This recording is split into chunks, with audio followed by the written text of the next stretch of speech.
Broadcasting to you live from the Orion spiral arm of the Milky Way galaxy, the solar system, planet Earth, North America, the United States of America, no longer Ohio, to be pseudo-specific.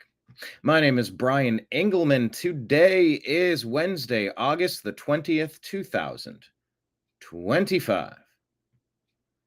In this right here, thing that you're watching is the TNAM Daily Show on the new American media, because the old American media has failed you intentionally.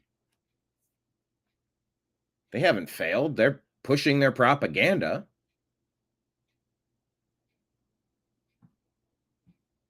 They're delivering you versions of truthiness that do not need to be accurate. Except, I really think we have gone far past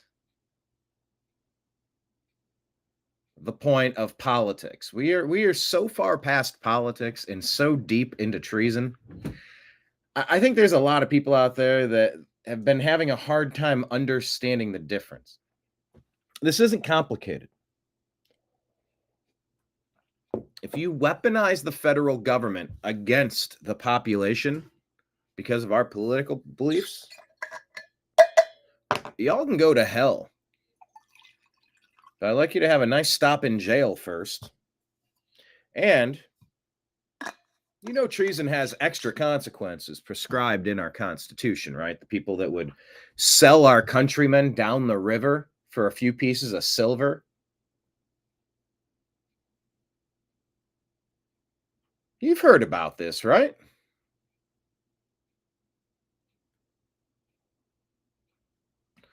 You get it, right? You understand just how diabolical all of this has been to destroy this nation, to destroy our currency, to destroy our values, to destroy the fabric of our society. And to just keep pushing us closer and closer to becoming debt slaves. Debt slaves. Something wrong with that. Something about that does not sit right with me. How about you? Does that bother anyone else or just me? Well, I think with the internet, we have definitely been able to hold these people accountable, to hold their feet to the fire, so they say, metaphorically, figuratively. Hi, Nimbus. Nimbus seems to agree. He's coming over here. Let's see if he jumps up. Well, on today's show, we're going to unpack all the news. Of course, let's see if Nimbus jumps. Well, come on, we're all waiting. Come on.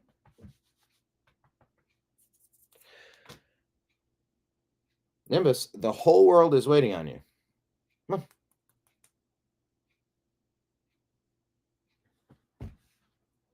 I know he can jump. He just chose not to. He jumped earlier. People are waving at you, Nimbus. Hello, Lake Leon. Hello, everybody else. Hit like, hit subscribe. However you are watching. Quick update. Let me hit enter on this, and I will pin this message. So with just 498 more valid public watch hours, we can apply for our YouTube monetization again. Let's put this on the screen. Please go to the New American Media's page on YouTube and play some videos to get us those hours to return our YouTube advertising revenue. It all helps. Oh, it all helps. Your actions do help us, and thank you. So we're getting closer. Let's get this final push. 10 people watching 50 hours of content can get it done. Like Leon, you've done you're like a one-man wrecking crew. But the analytics are up, and it's good because every 365 days those views obviously drop off. But yeah, if you can even trust that those views are accurate, but I'm going to give it a shot. Like I said, I understand that Google, YouTube are not You don't see the Facebook feed. Let's take a look here. It says it's streaming. Thank you for that. Appreciate the heads up. Let me check to see if we're streaming.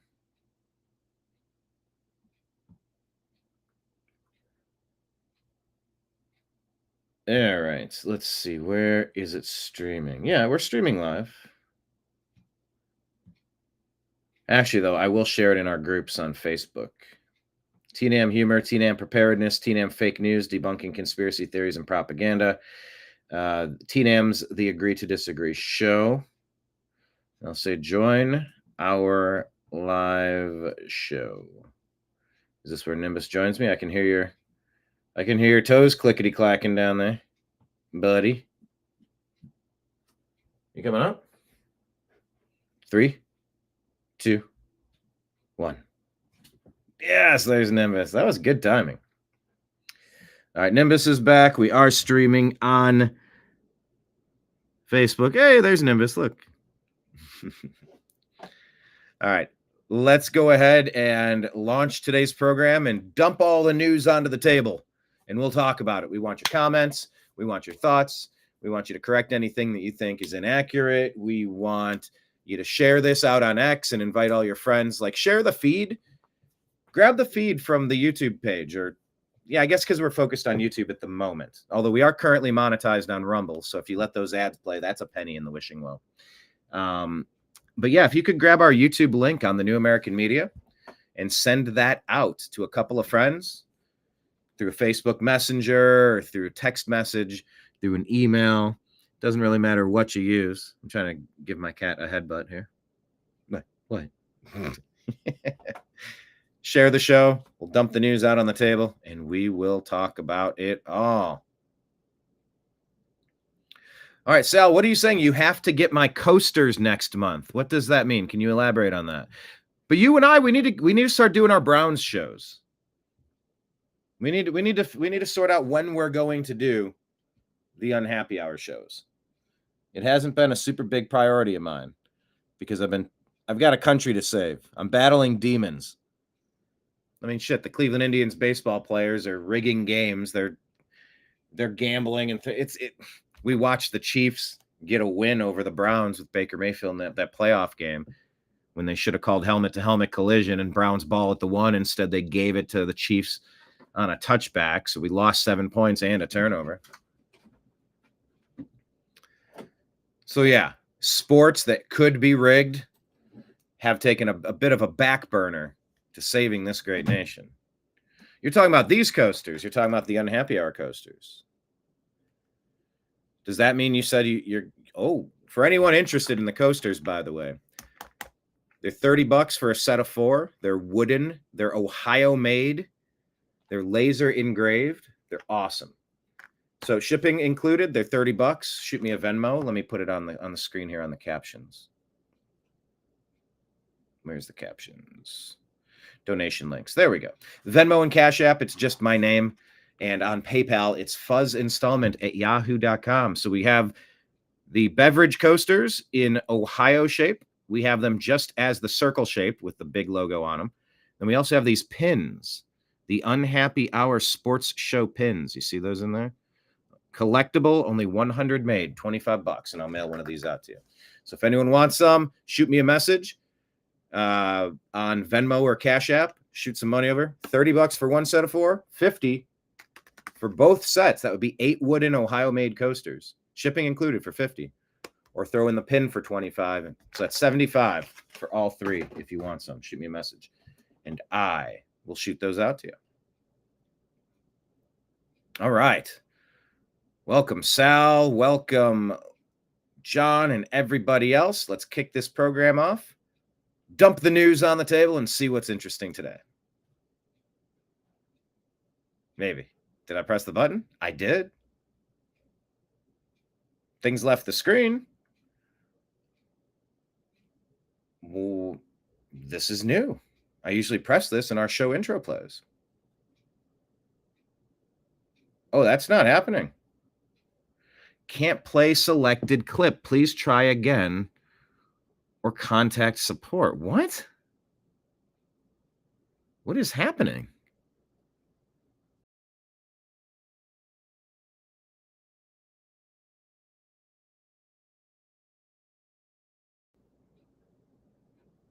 Okay. Great. We've had enough glitches on YouTube. Do we have glitches on Restream now? Let's try this another time. Put this logo back up.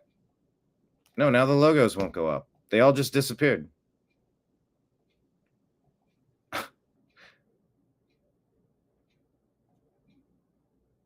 And put chat on the screen, maybe? Do I still have internet? Yeah, I'm still online. Type something. You guys watching this?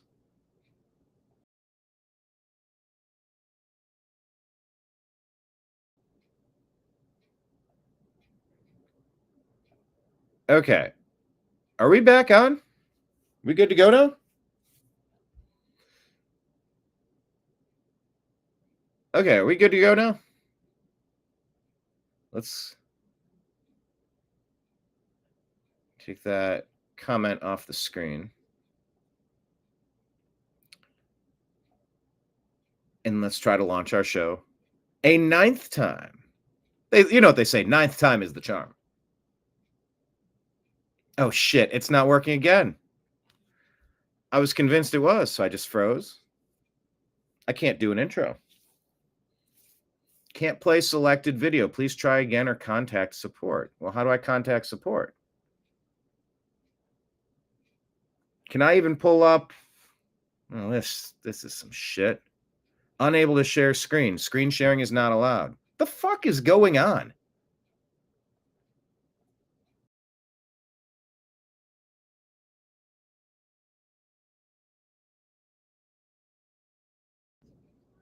Can't play selected video. Please try again or contact support. Well, how do I contact support? Need help. Can I even pull up? This is some shit. Unable to share screen. Screen sharing is not allowed. The fuck is going on? What brings you here today? Something isn't working. Can I? Sorry to hear. Can't play my show opener. Why? All right, let's try it again. 11th time is the charm. Oh, okay, maybe it's working. Nope.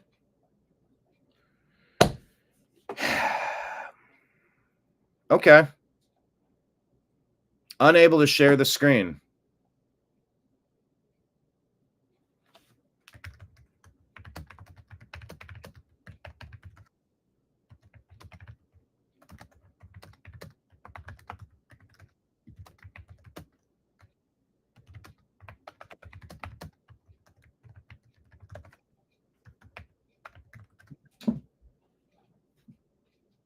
Screen sharing is not allowed.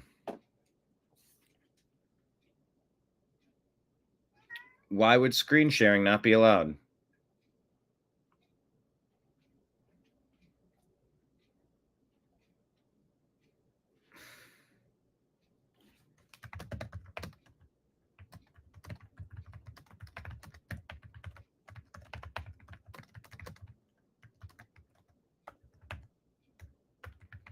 Everything is glitchy today.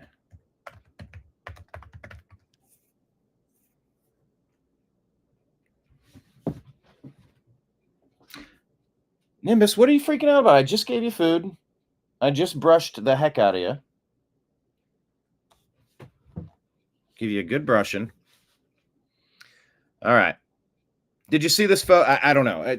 Okay, it looks like it's up on the screen. Let's just go ahead and try to plow through. I'm going to give you whatever show I can. We are having a Restream problem. Restream is the site that I pay $800 fucking dollars a year to so I can stream, and I'm being like blocked from all of my functionality today. Sorry, I don't like when this stuff happens at all. All right, let's just try to plow through here.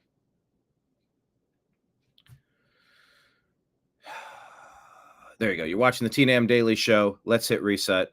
See, I would like to play the intro.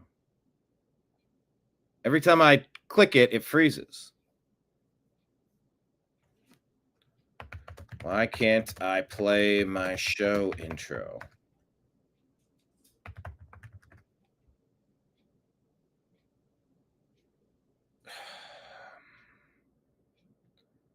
Clearing your saved cache in Chrome. What the hell is even that?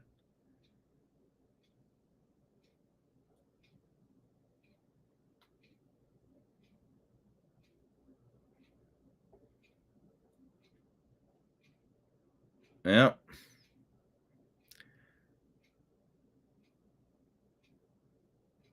Drop down menu all time. All time. Is this going to log me out of all of my stuff? It's better not.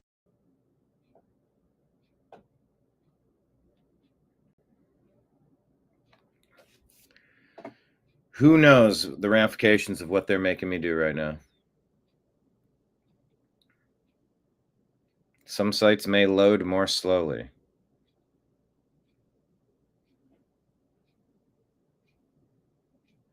I'm trying this again. Oh, connecting speakers? The fuck was that message? What is going on today?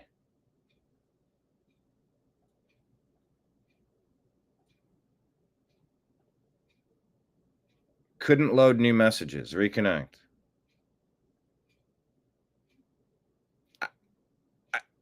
I don't know what the fuck the problem is.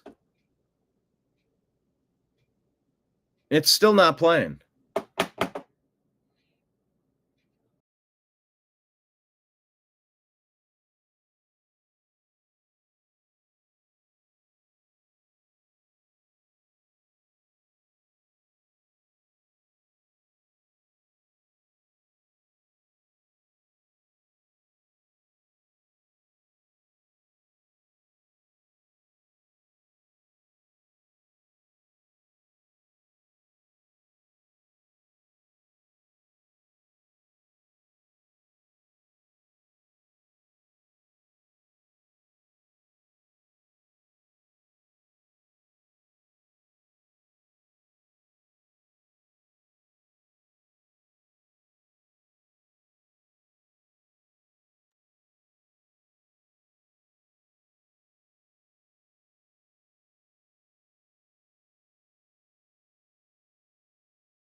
Hey,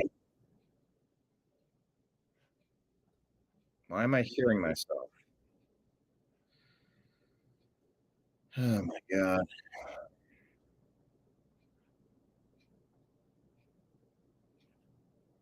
All right, let's try this another way.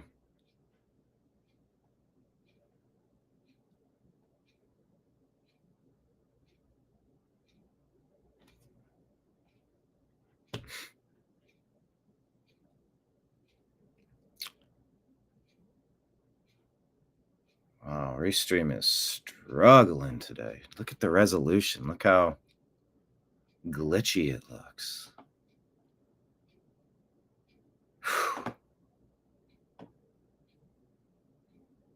All right.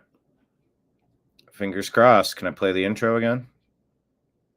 Here we go. Nope. Fucking hell.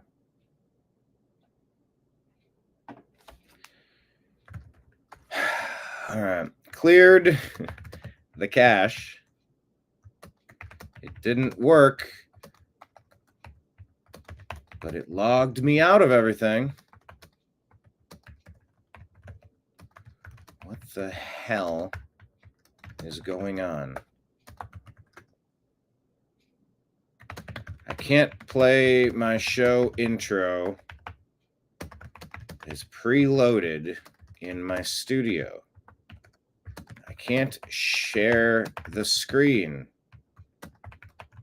with the tab I want to share. Graphics popping on and off the screen. What the is going on? I am live trying to do my show.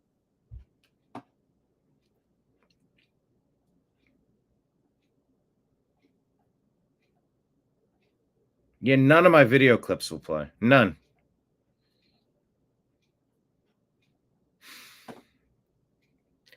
Can't play selected video clip. Fucking hell, man. This shit drives me batshit crazy. Absolutely batshit crazy. I know what everything, these things happen to everybody.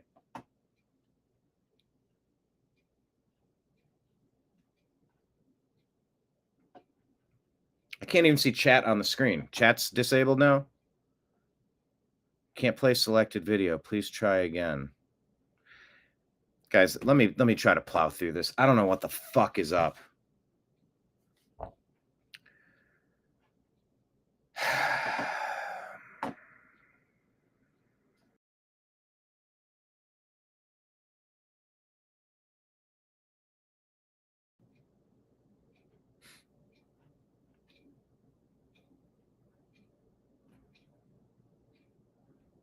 Oi, with the streaming. Okay, I can move that logo on and off. Good. I can take that logo on and off. That's good. I can show you the Unhappy Hour. I can show you the New American Media, the TNM, the Agree to Disagree show.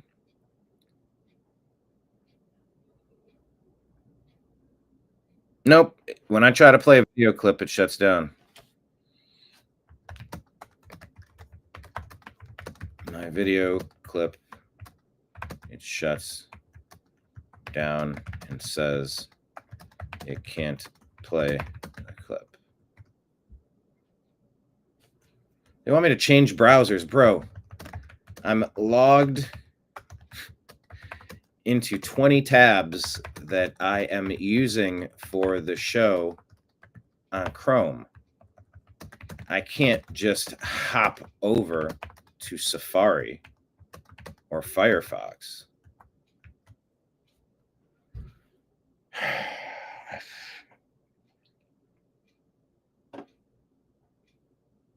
Okay.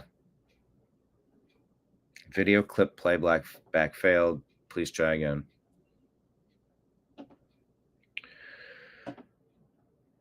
Okay. Did you see Elizabeth Barkohana? Is this on the screen? Can you see this? Did I fall behind? How far behind am I now?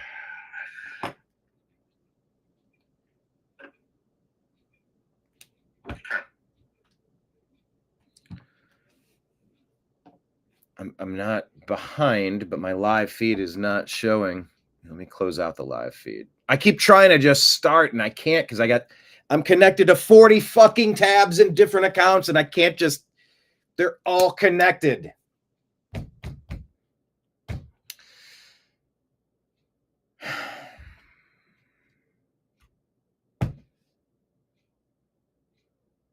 Okay, it's showing on the screen. I had to close out. Try it again.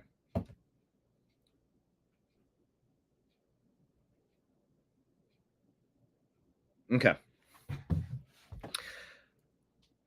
Can I even put the chat up on the screen? Elizabeth Barkahana says, wow, just wow. Did you see that image? I tried to get that to you yesterday. Once again, my kingdom for a production team. My kingdom to work at a fucking company where you have 10 people that can just do their jobs and do it well. I tried, I can't tell you how many times I worked with Grok to make a thumbnail image for yesterday's show, looking for this exact image. Oh, we're not mirrored now. We used to be mirrored. Now I'm not mirrored. Where's the mirror? Video. Mirror camera says it's on, but it's not on. Imagine all of your control panels just switching. The way this video works is like if I point left, I'm actually pointing right. Everything is unconnected now. Everything is disconnected and discombobulated. And Kevin in chat says that's the only solution.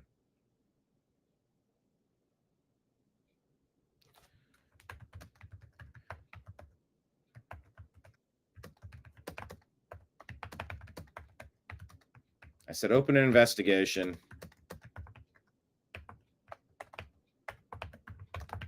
Totally off the rails today.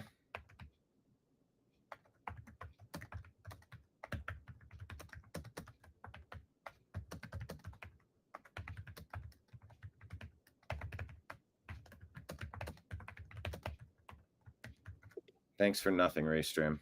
Totally off the rails today. I'm cussing up a storm and nothing is working right. I didn't want to dedicate 20 minutes to that shit. Anyway, look, back to the show. But this is where I would normally hit reset and play the video clip. And instead, when I do, everything disappears off the fucking screen.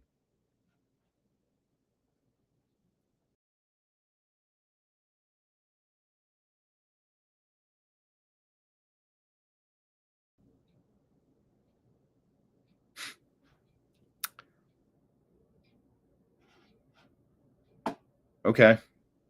Chat. Can I get chat on the screen? Nope. Can't get that on the screen either. This, none of the control panels work. Like I'm trying my damnedest.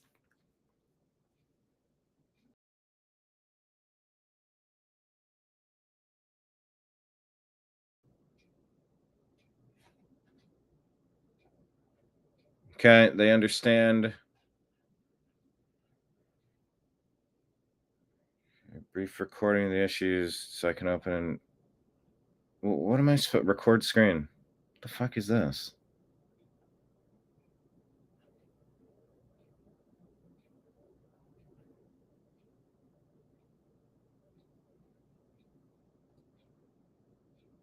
Are you looking at my screen? The screen recording captures data from the browser that we need to escalate. Recording now. All right, so all of those were off. Video clip playback failed. That's what happens when you talk about they, them. Yeah, whoever they are, as Dave Chappelle said, whoever they are. I didn't even really get into my show. I didn't even, like, what topics did I even get into in the first couple seconds? If you're watching on YouTube, hit that heart button or the 100 button or the confetti button and smash all those. Leave some comments. No, I'm not going to abort the show, Kenneth. Or are you talking about the Democrat playbook every single election? Because that, yeah, see, the screen's supposed to be mirrored. I am so confused why everything is broken right now.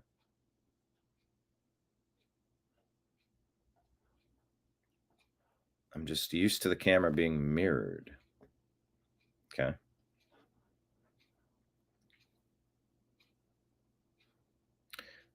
Abort. Yeah, that's the Democrat playbook every single election. It's all they got.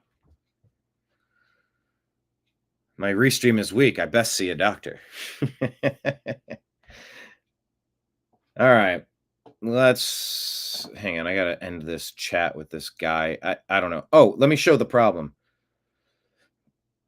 I go to click play for my video clip for my show intro, and everything disappears off the screen. It's fucking bullshit. 30 minutes into today's show, and I haven't talked about one fucking story. Hang on. I got to stop this screen recording. This is the most...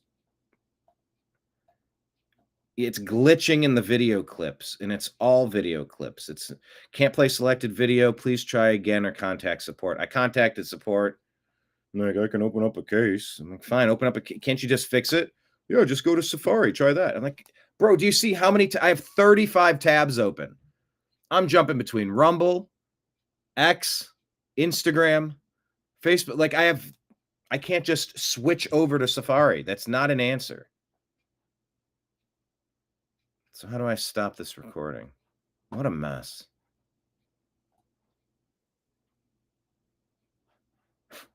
I just submitted me swearing at them. I'm just swearing in general. Thank you. We sent your recording intercom. You can close this tab now. Oh, can I?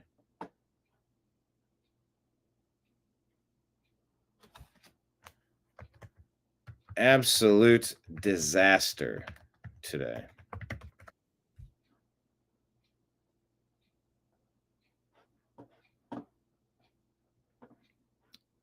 Okay. Let's try to share the screen and get to the news. Skip ahead to 30 minutes if you want to just jump to the news.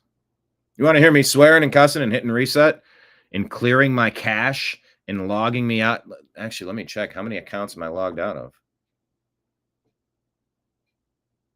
Oh my God, it logged me out of every fucking account. God damn it.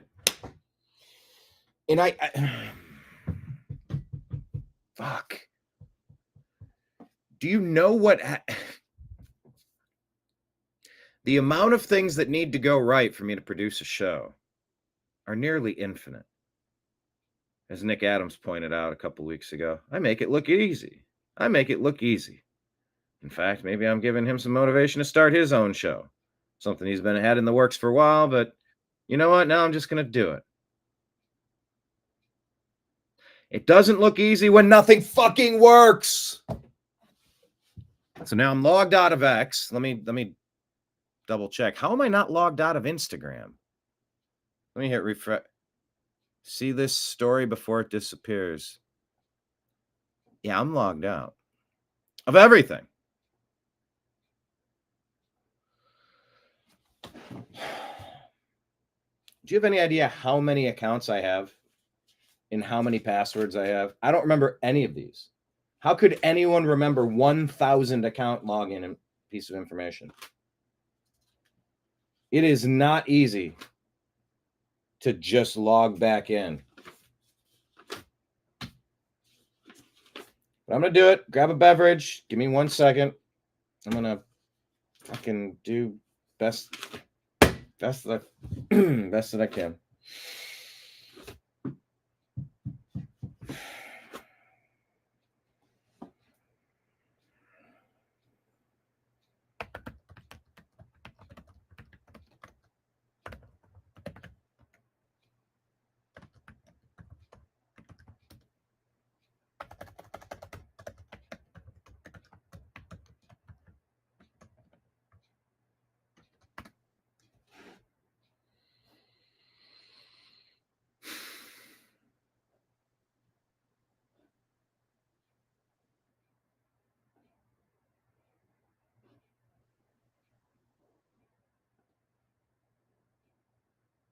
Oh, I'm definitely onto a different story now.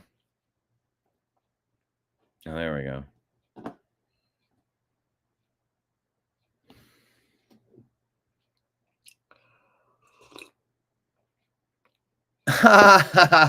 Abort license plate. That is top tier. That is top tier joking.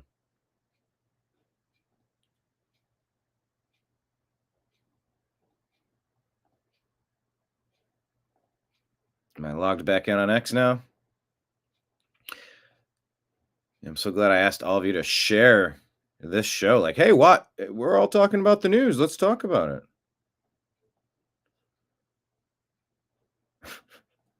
This is your first introduction to me. I'm sorry. I'm better than this. I'm going to try it one more time. Do I dare? Nah, it's not working.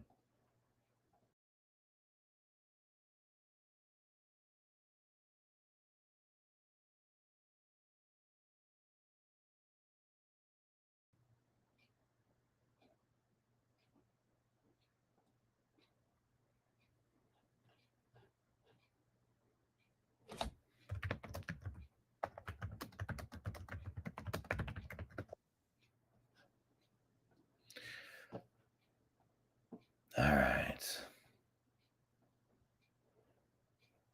Is the chat going to pop up? Is anything going to pop up?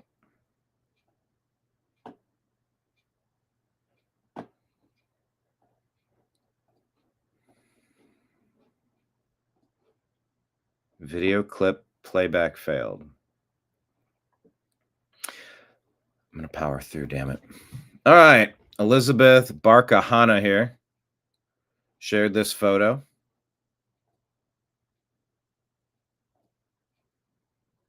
All those European leaders. President Trump was like, hey, I got to call a meeting.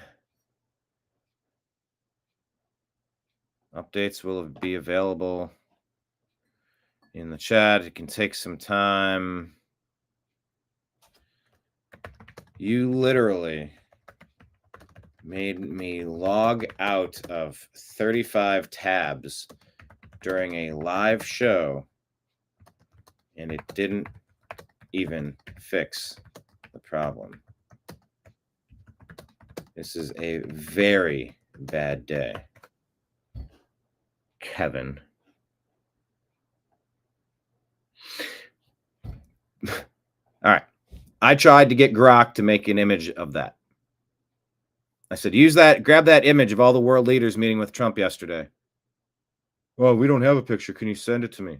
You have the picture. This is a powerful, dynamic picture. The conspiracy theories, the lies, the slanders, the fake news that, global leaders don't like President Trump. They don't respect President Trump, and Trump's a joke. This isn't a joke. He's ended 7 wars. He's aiming for 8. I think my math is right on that one. It's important. Figure it out. And I guess the main holdup now with ending the war, stopping by to say this is BS. Wait, David, I thought it was your cat spiral. It's your friend's cat spiral or your cat spiral? The way to make sure an outdoor cat doesn't disappear is keep them indoors. I know. I had 2 outdoor cats, Ray Charles and Morris. Went missing right around the same time, and I still don't know what happened to them. And it's been years, and it still hurts. Anyway, that's what power looks like. Dad's back in charge. Dad's home. Dad's pissed. Dad's trying to stop this fight. This fight would have never happened. We wouldn't have left you 2 ingrate kids home alone with your mother to disrespect her. Dad's home and he's pissed. You're stopping this war. Let's go. So that's an iconic photo I wanted to share with you. Next. What's it say? Mean tweets, world peace. This is the image of power and competence. Thank God America is back on track. After 16 nightmare years of Obama destructive influence.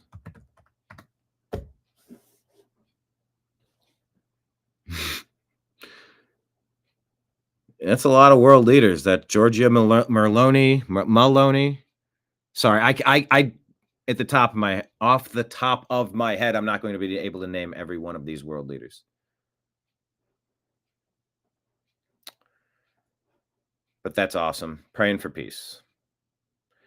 We did share this with you yesterday, so I won't play it again, but Mark Elias shares Trump's plan to shut down mail-in voting and calls it very alarming. Yeah, it's very alarming to the deep state Democrats who have been rigging elections, stealing elections, completely dominating the densest population areas of our country, known as failing, crime-infested, drug-riddled, graffiti and human excrement smeared blue cities, run into the ground, corkscrewed into the ground by deep state Democrats, destructive deep state Democrats. Oh, they should be very alarmed that we might not let them cheat anymore. You want to vote? You go in person. Show your ID, and that needs to jive.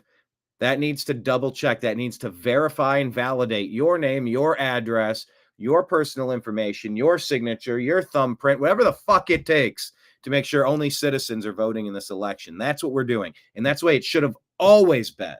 And if you take out all the illegal alien invaders, what do the Democrats really have left? We love abortion. Yeah, I also sort of agree that in a society this large, it would probably be the better idea to have a policy decision that allows for abortions for 18-year-olds that decide they want to participate in that with their own body. I get the body autonomy thing. I also get that child doesn't belong to you. It's not your body. That's a third creature that was created by a man. And if that man doesn't sign off on it, you don't get to abort that baby. Oh, shit, that's a weird talking point, isn't it? Well, either it's your body or there's something in there that was created by two people, not one person. One lady has never created a baby unless you're going to talk about Mother Mary. Jesus Christ himself. Everyone else requires a sperm donor, meaning that's a co-creation of two people, and you need two signatures to sign off on that. That gets super weird, doesn't it? Yeah, that's a weird component. But I get that life, liberty, and the pursuit of happiness, the stuff that our country defends. Life is the first. Life, liberty, and property. They change it to life, liberty, and the pursuit of happiness. Life is the thing you're supposed to protect. And so what's happening now? America has this huge population crash. Oh, man, we don't have enough people in the Ponzi scheme paying in. Unleash the 40 million illegal alien invaders to fundamentally transform our country into something it isn't and never will be. Bring in a bunch of people that are going to commit crimes and try to overthrow our country and hate this place and want to install ideas like Sharia law that are completely incompatible with the American Constitution. There are downstream effects of not having families. There are downstream effects of devaluing our currency so that most people couldn't even fathom affording a family. Hence, no families. Hence, fewer people. We're going to have a population crash. Anyway, that was a super weird tangent. What do you think about the abortion issue? 3 questions. 1, are you okay with how it's set up? States decide what they want to do. Roe versus Wade, like that should have never gone to the Supreme Court. It's not a national issue. It's a states' rights issue. Do you agree that like the states making their determination is probably the best way to go there? Do you agree, or do you agree that it should be banned nationwide, just across the board? Do you disagree that a man the father should have to sign off on an abortion before a woman's allowed to terminate a pregnancy? That is a weird conversation. I'm not saying I agree with the thought or disagree with the thought. It's a thought. It's one of the ideas and asterisks involved with that conversation. Like, no, it's my body, my choice. Your body is your choice. The co-creation that you made with another man, that's a decision between the two of you. And it sort of seems like if you want to get rid of it, and if that guy wants to sign a document saying, I'll take full responsibility, donate the kid, like, adopt the kid,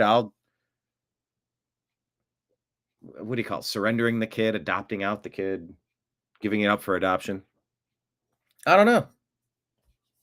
But it's just tough to say my body, my choice. But that thing that another guy created with me, that's also my choice. And it's like, well, no, I do get the health impacts of Anyway, I don't really get into the abortion conversation much because I do think on a lot of levels it's probably best left to have a libertarian perspective on. And I think we're the closest we've been in a long time to that. Just let the states do the 10th Amendment, whatever, any powers not specifically delegated to the national government should be left to the states to make your own decisions. But yeah, I don't know. I understand a couple of the key components. Yes, my body, my choice. Totally get it. I totally get it. I can understand perspectives from people without drinking the Kool-Aid and saying, I'm going to believe every component of every idea you have because you said this one thing correctly. There's a lot going on here, but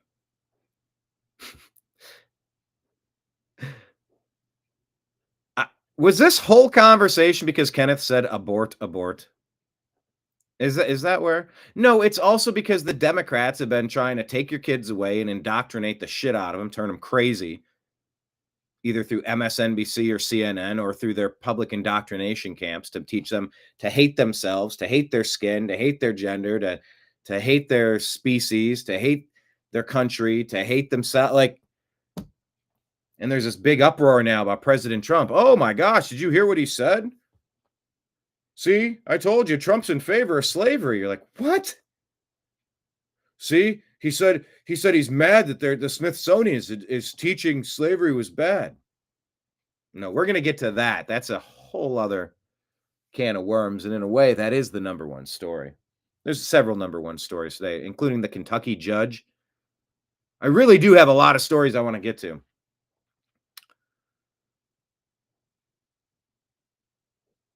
Hey, there you go. Marion says, "Smile. Your mom chose life." That's a pretty solid.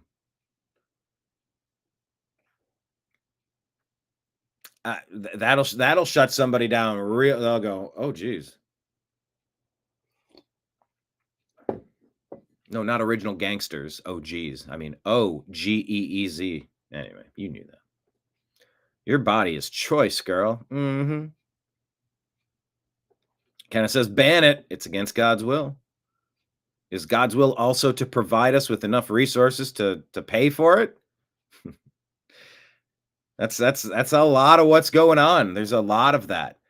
The Federal Reserve got too fucking greedy, but they've always been too greedy, and they have no business having their claws, their demon tick claws, the blood-sucking claws of the banksters stealing the purchase power of our dollar every single year through inflation. So is it God's will to provide us enough with the resources necessary to take care of another mouth to feed? But yeah, abortion is definitely against God's will, of course. The other component to this conversation, how we ended up going from blue cities and blue states and population collapse and replenishing all the aborted babies that the Democrats don't want to have. And Republicans have had abortions too, by the way. But the collapse of their voting base in the blue cities, repopulated with illegal aliens.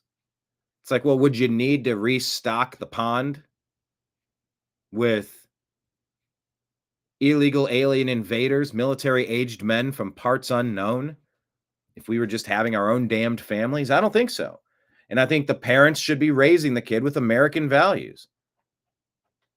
The Bill of Rights, the Constitution, the core components of that. You're bringing in people that some people that share zero values with this place and want to fundamentally change it from the inside. We don't want that. Y'all can get the hell out of here. This is the way we do things here. We are the best country on this earth.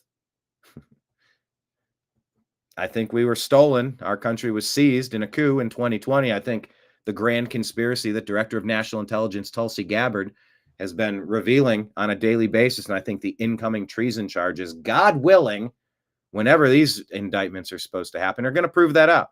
There's no way Joe Biden, comma, ... right?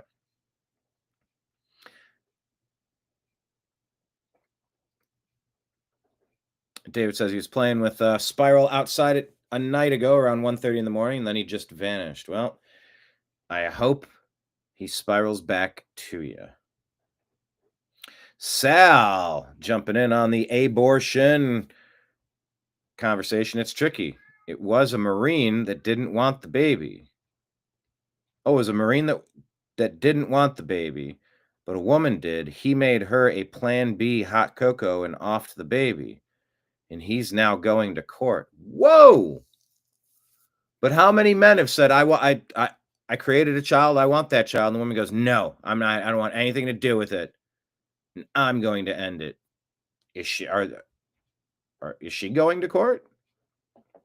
I know it gets dicey and it gets weird, but maybe it wouldn't be so hard for the collapsing Democrat Party to have more members if they weren't killing them all. Sacrificial offerings, human sacrificial offerings. How demonic does this shit get? How much time do you got? I deliver to you on the TNAM Daily Show here on the New American Media. Thanks for watching, by the way. Hit like, hit subscribe, share it with a friend, toss something out on X, and ask your followers to join us. Copy our feed on YouTube, share the link, and send it to 5 smart friends and go, hey, we're all in the chat room watching the show. Join us. We're talking about the news. I probably deliver to you a 100, 200, or 300 level course. To go back to when John pointed out that I said I do sort of view myself as a teacher. I'm doing the best I can on a daily basis to present things that, to the best of my estimation, are accurate, factual. But I don't give you the 400 level classes or the graduate level classes here. There's topics. I'm in private text threads. Shit, I've been trained. I've been trained to not talk about Anthony Weiner and Seth Rich and Huma Abedin and Hillary's laptop and Bohemian Grove and like go down the list. There's all sorts of conversations that I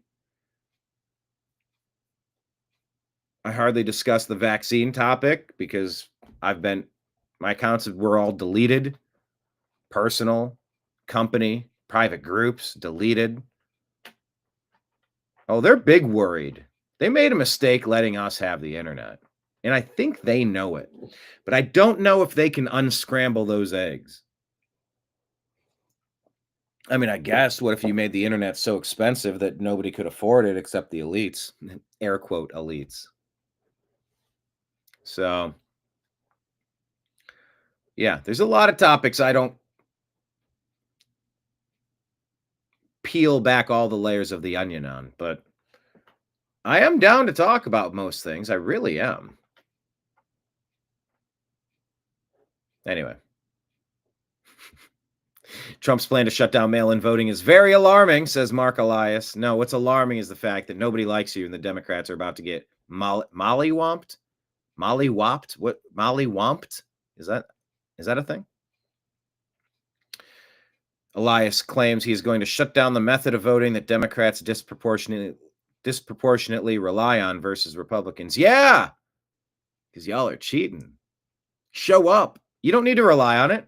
Bring literal humans and show your ID with your signature verification and your thumbprint. Come on. Everything's being recorded. Everything's being recorded. Do you want to commit a felony? Trying to steal our country? Trying to lie? That's what it is. It's theft of nation.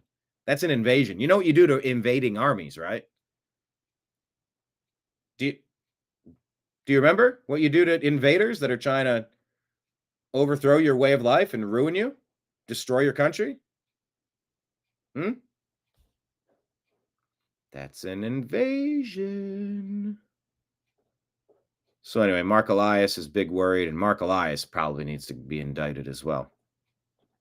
All right, let's check in at our southern border to say, my God, what the hell did Joe Biden and Kamala Harris and Alejandro Mayorkas and Barack Hussein Obama behind the scenes? What did they do to let this country get invaded? Well, I had all of the similar concerns that you had about the big, beautiful bill, but you notice how we're not discussing, oh, we don't have $5 billion to put up a wall at our southern border anymore. Yeah, you got everything you need now. Go do it. Secure your nation. So here's Kristi Noem down there at the border with an announcement that will make it less likely people are going to try to scale this thing. Remember that a nation without borders is no nation at all. And a nation without borders is no nation at all. Heaven has strong border security, but hell will let any old person in. How about that one? So thankful that we have a president that understands that and understands that a secure border is important to our country's future. Now, if you look at the structure that's behind me, it's tall, which makes it very, very difficult to climb, almost impossible. It also goes deep into the ground, which would make it very difficult, if not impossible, to dig under. And today, we are also going to be painting it black. That is specifically at the request of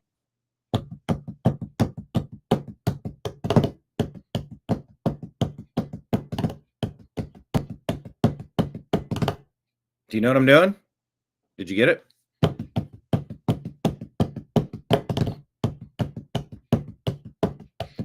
I see a red door and I want it painted black.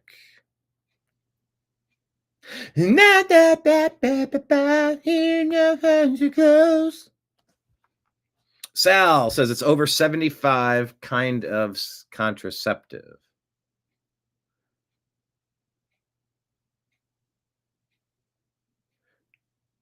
You want a baby, you'll have one. Wrap it up or take her to Six Flags and go on all the rides.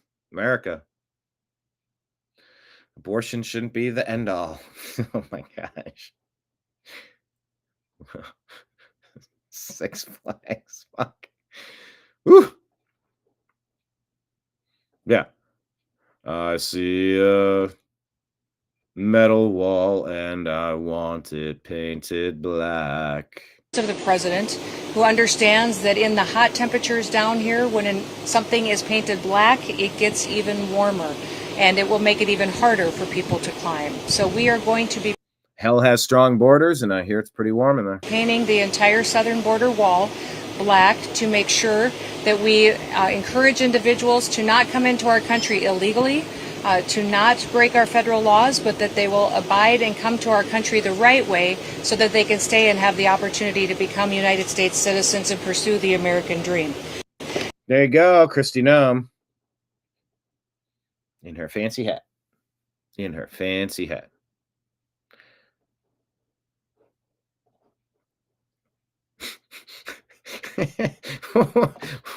Where was I at mentally yesterday when I posted that? It's on the screen, but I'm covering it up. Let me move that. When is the alligator moat being added? Can we just put some freaking laser beams at the top of the freaking wall? Put some laser beams on the freaking alligators' heads?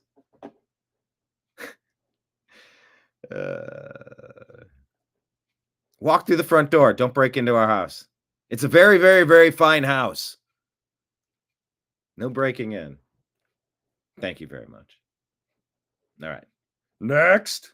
Chicken necks. Is this true? Banned Sharia law. Let me ask. So this is the claim. Here's where we teach, here's where we learn. Something about this doesn't feel, I don't know. I want to check this. I don't, and who even shared it? Supporting MAGA. I don't really know this account. 24,000 followers. But they said breaking, it's happening. North Carolina, Alabama, Kansas, Louisiana, South Dakota, and Tennessee have all just banned Sharia law. America is defending their culture. All right. Let me ask Grok. That is not the say all, end all, be all. Have any U.S. states banned Sharia?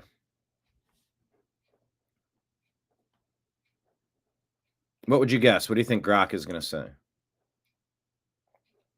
Hey, how close to reality is that? As of 2014, how about as of 2025? Give me more. 7 states passed legislation or ballot measures prohibiting the use of Sharia law or foreign laws in state courts: Alabama, Arizona, Kansas, Louisiana, North Carolina, South Dakota, and Tennessee. These laws typically ban the application of any foreign or religious legal systems that conflict with state or U.S. constitutional rights, though they often implicitly target Sharia. For example, Alabama's 2014, 2013. Since 2013, 16 states introduced bills to restrict or ban Sharia or foreign laws, including Arkansas, Florida, Indiana, Iowa, Kentucky, Mississippi, Missouri. Can we just make this nationwide? If it's antithetical to the Constitution, it's not a thing. This isn't rocket surgery. I said that on purpose. Arkansas, Florida, Indiana, Iowa, Kentucky, Mississippi, Missouri, Oklahoma, South Carolina, Texas, Virginia, Washington, West Virginia, Wyoming.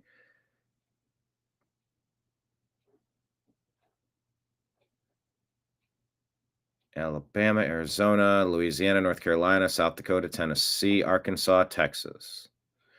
All right, so it looks like that is directionally true. Wait, why can't I share that? Just tab instead. There we go. Do you disagree with the states that are doing this, or would you like to ban Sharia? How about that? America should not ban Sharia. America should not ban Sharia. Is that a statement you would agree or disagree with? Uh-oh. I was going to play the video clip of it, but it might crash everything again. Let's try. Crashed it. Fuck. It's so weird when I can't use the graphics on the channel. Oh, it's so weird. Can't play selected video clip. Oh, this is so weird. Here we go.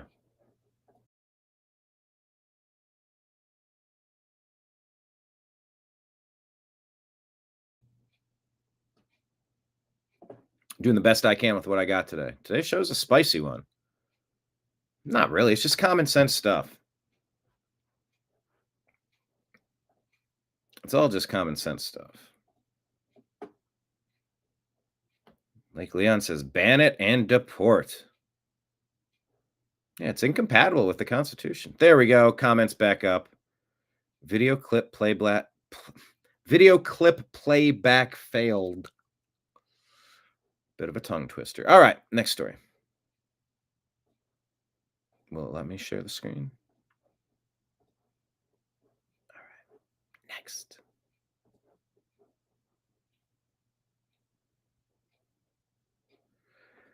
But yeah, this should be a national policy, as Sharia is incompatible with the American Bill of Rights. I see this guy interview people all the time. He goes up to this dude. You recognize him. Question for you. Have you ever been... Whoop, hold on. He says, hold on. Try again. Excuse me, sir. Question for you. Have you ever been broke before? Yes. And what do you do for a living out here in Washington, D.C.? I work in this building. The Capitol? Yeah, in the Capitol building. What do you do? I'm a member of Congress. You're a member of Congress? Yes. In the Senate or? Oh, House of Representatives. What's your name? Byron Donalds. Could I interview you for a minute real quick? Yeah, sure, of course. Is that okay? Yes. Have you seen power corrupt people? Oh, yeah. That's why I believe in term limits. You should not stay here forever. You got to go home. Why? Because I think if you stick around here long enough, it becomes about you and not about the people that sent you. You've seen some people get real rich off of politics. Oh, yeah. So, former Speaker Pelosi has done quite well in the stock market. People don't know why. But what have you learned from being in Congress? Like, you've been behind doors that most Americans will never see. What's something that you've seen that would shock most people? I think what would shock people here is that most members are afraid. They're afraid of criticism. It's one of the things that makes me kind of sad about this place. But you don't care about what anybody thinks about you. Nah. Why not? Haters gonna hate, man. But I have it in my office. I subscribe to the Mamba mentality. Haters are a good problem to have. You gotta learn to love it. Hey, I don't care if they love me or hate me as long as they call me. That's right. What were you doing before politics? Finance. I was in finance. What's an economic truth that most politicians are afraid to say? You can't borrow money forever. forever. And what most people don't understand is when you increase the nation's debt, it actually destroys the purchasing power of every American. The people who suffer most are poor people. Do you believe in God? Yes. I was lost, man. Got arrested at 18, got arrested at 20, and... But you didn't fall into that victim mentality. No. You hear the young people say all the time that the system is rigged. Do you think it's rigged, or are they just missing the playbook? No, they're missing the playbook. They didn't open it up. When I gave my life to Christ, I was a waiter at Cracker Barrel in college. The table I was waiting on, a bunch of ladies from a revival and the pastor, and I asked them to pray over my life, and they did, and I gave my life to Christ in the parking lot of Cracker Barrel at 21. Excuse me, sir. Question for you. Have you... I'd never heard that story.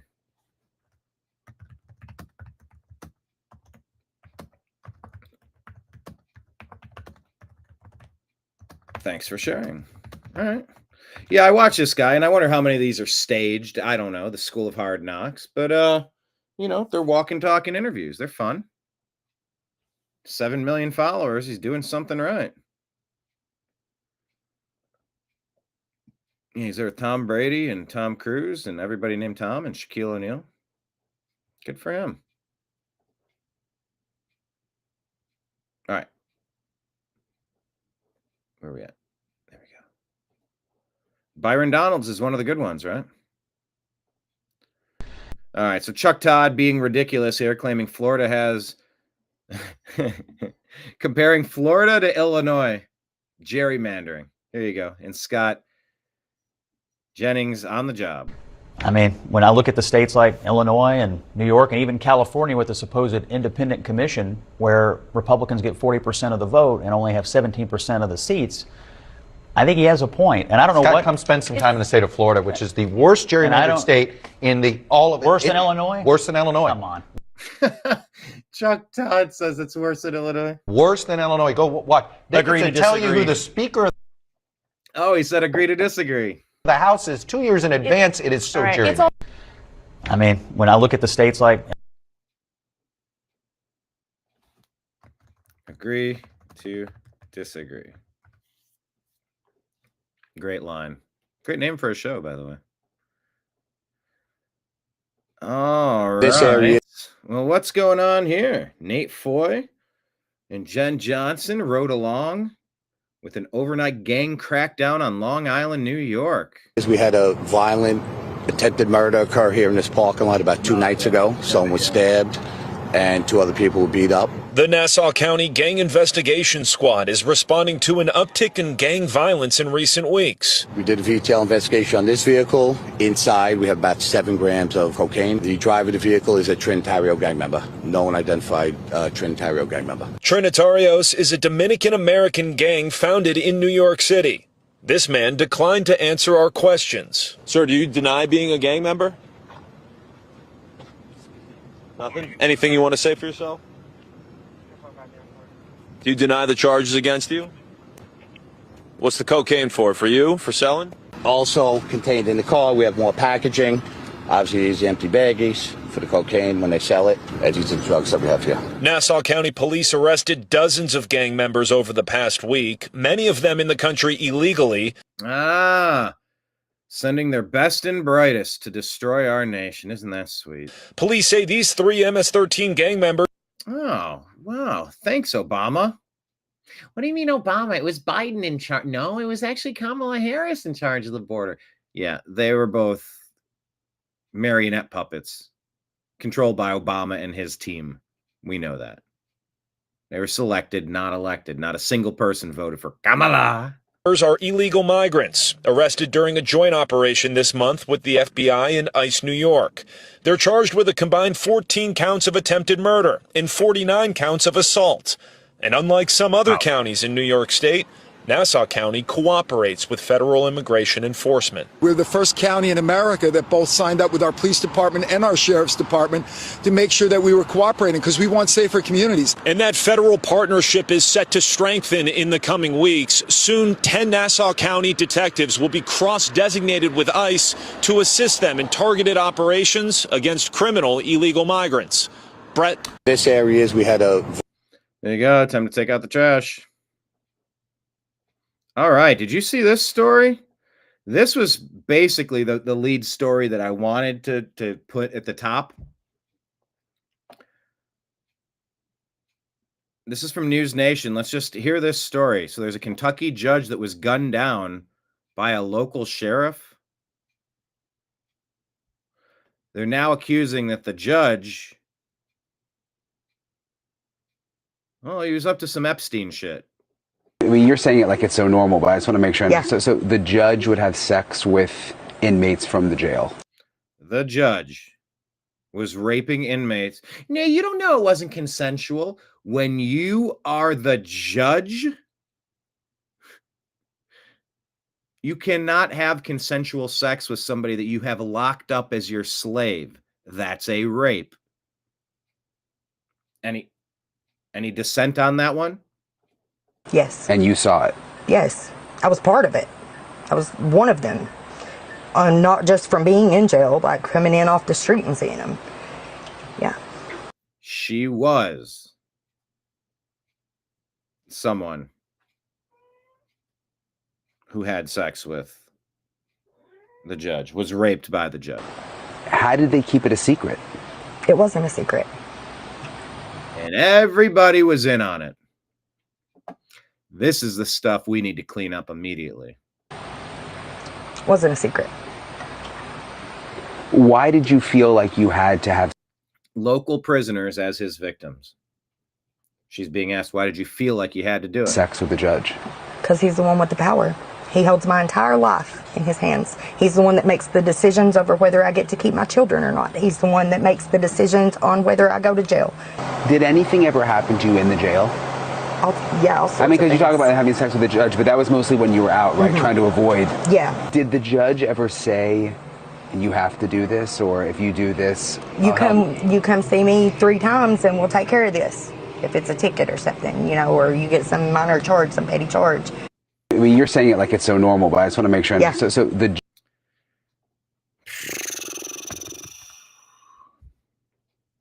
There's more to this. Come visit me a few times. We'll take care of it. He would say that. Absolutely. Yeah. And how many women do you think were also doing this? Total over the years, hundreds. Yeah. And not just for the women who had charges. Like if your man or somebody, your child is in there, then you could go see him for that too. Come visit me a few times. We'll take care of it. He would say that. Absolutely. So that's the still image. The video's going around now. I guess this is newly released surveillance footage shows lecherous. He looks like a creep, don't he? Letcher County Sheriff Sean Steins with District Judge Kevin Mullins in his chambers, having what appeared to be a heated exchange before the sheriff pulled out his gun and pointed it at... What are you doing? No, don't bite my hand. Stop. Pointed it at the jurist's head. Jurist? Why are they calling him a jurist? Why isn't is there video? There is video. I watched it today.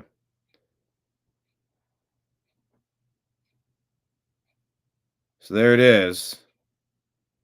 Exchanging surveillance footage reveals Sheriff Sean Steins exchanging cell phones with Judge Kevin Mullins moments before Steins fatally shot the judge in Whitesburg, Kentucky. Young woman came forward on TikTok with serious allegations against Judge Kevin Mullins of Letcher County, Kentucky. The same man recently shot by sheriff. Shot or killed? Was he killed? Yeah, fatally shot. Yeah. She claims she was coerced into a relationship with Mullins at the age of 16 and later forced into... Good God.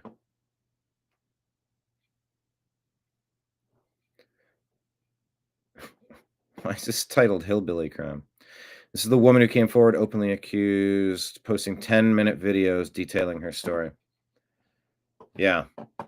I got more on this.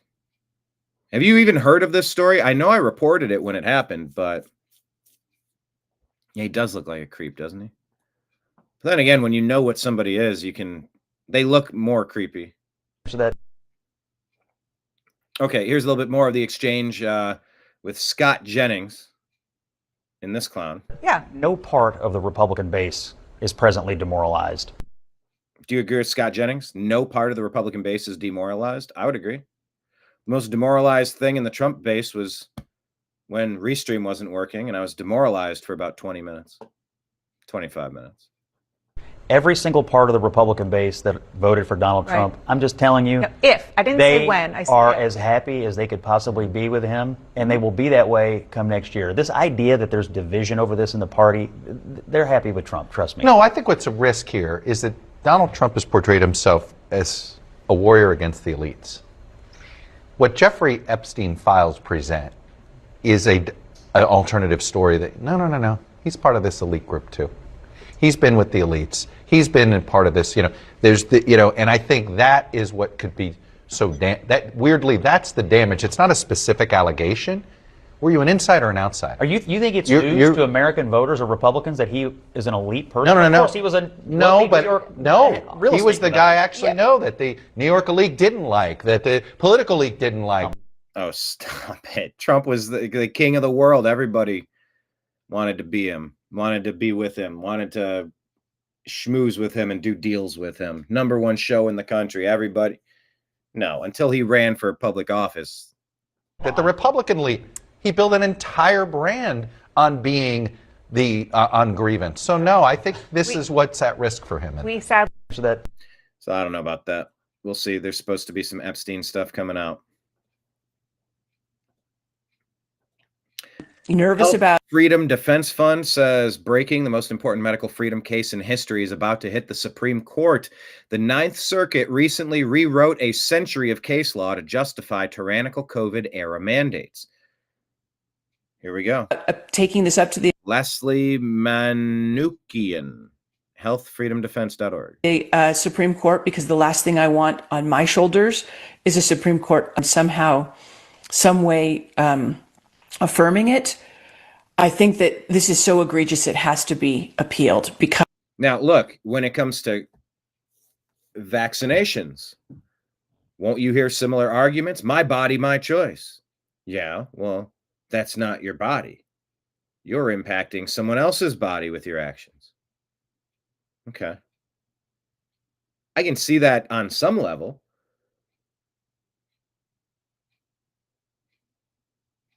But I couldn't possibly make the equivalency that not being vaccinated and not wearing a mask is akin to aborting a child. I had half a second before that sneeze escaped. Welcome to one of the weirdest shows of the year. Although I do love my cats, but I am actually allergic to cats. So if I'm headbutting my dude, petting him, I probably need to wash my hands. Anyway, this case is going up now. And these tyrannical COVID-era mandates need to be re-examined. Because what the Ninth Circuit has essentially done is lower the bar. Yep. Of Jacobson. Jacobson was predicated on the belief that a vaccine that had been around for 100 years, the smallpox shot, actually stopped transmission and infection and protected the community. Whether that's right or wrong, I'm not arguing that right now. The belief was predicated on that. The ruling was predicated on that belief. If the people at LAUSD believe that, that's because they were uneducated, and that is not my problem or the other plaintiff's problem. The fact of the matter is that CDC knew, CMS knew, in September or October of 2021 that the shots didn't stop transmission or infection. And let's not forget, on September 1st of 2021, the CDC changed the definition of both vaccine and vaccination to take immunity out, and they inserted protection instead. The entire notion of Jacobson being predicated on immunity conferred to public health is completely eviscerated in the Ninth Circuit's ruling, and this has to be overturned. So I think they've actually really shot themselves in the foot here, because they are arguing something that's so outrageous and inconsistent with all of the recent Supreme Court precedences in the last 50, 60 years that I think it has to be narrowed.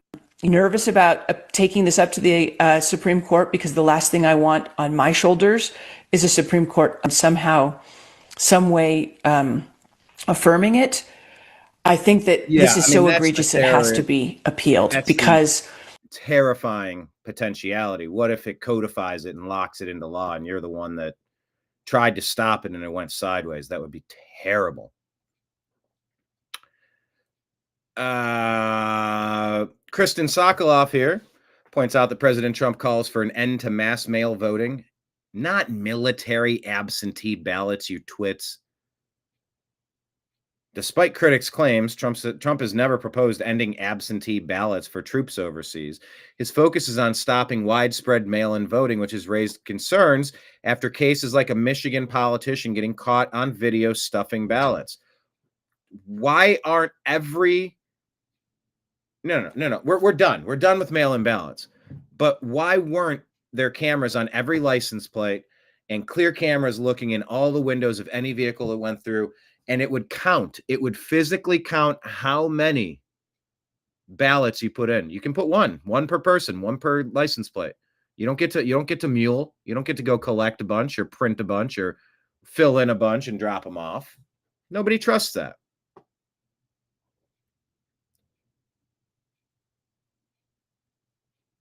Nobody trusts it. So there he is. Michigan.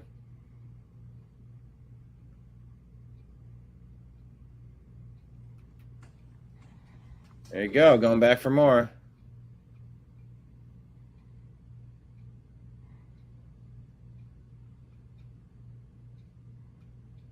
But a system that you can't provide proper oversight on should not be permitted.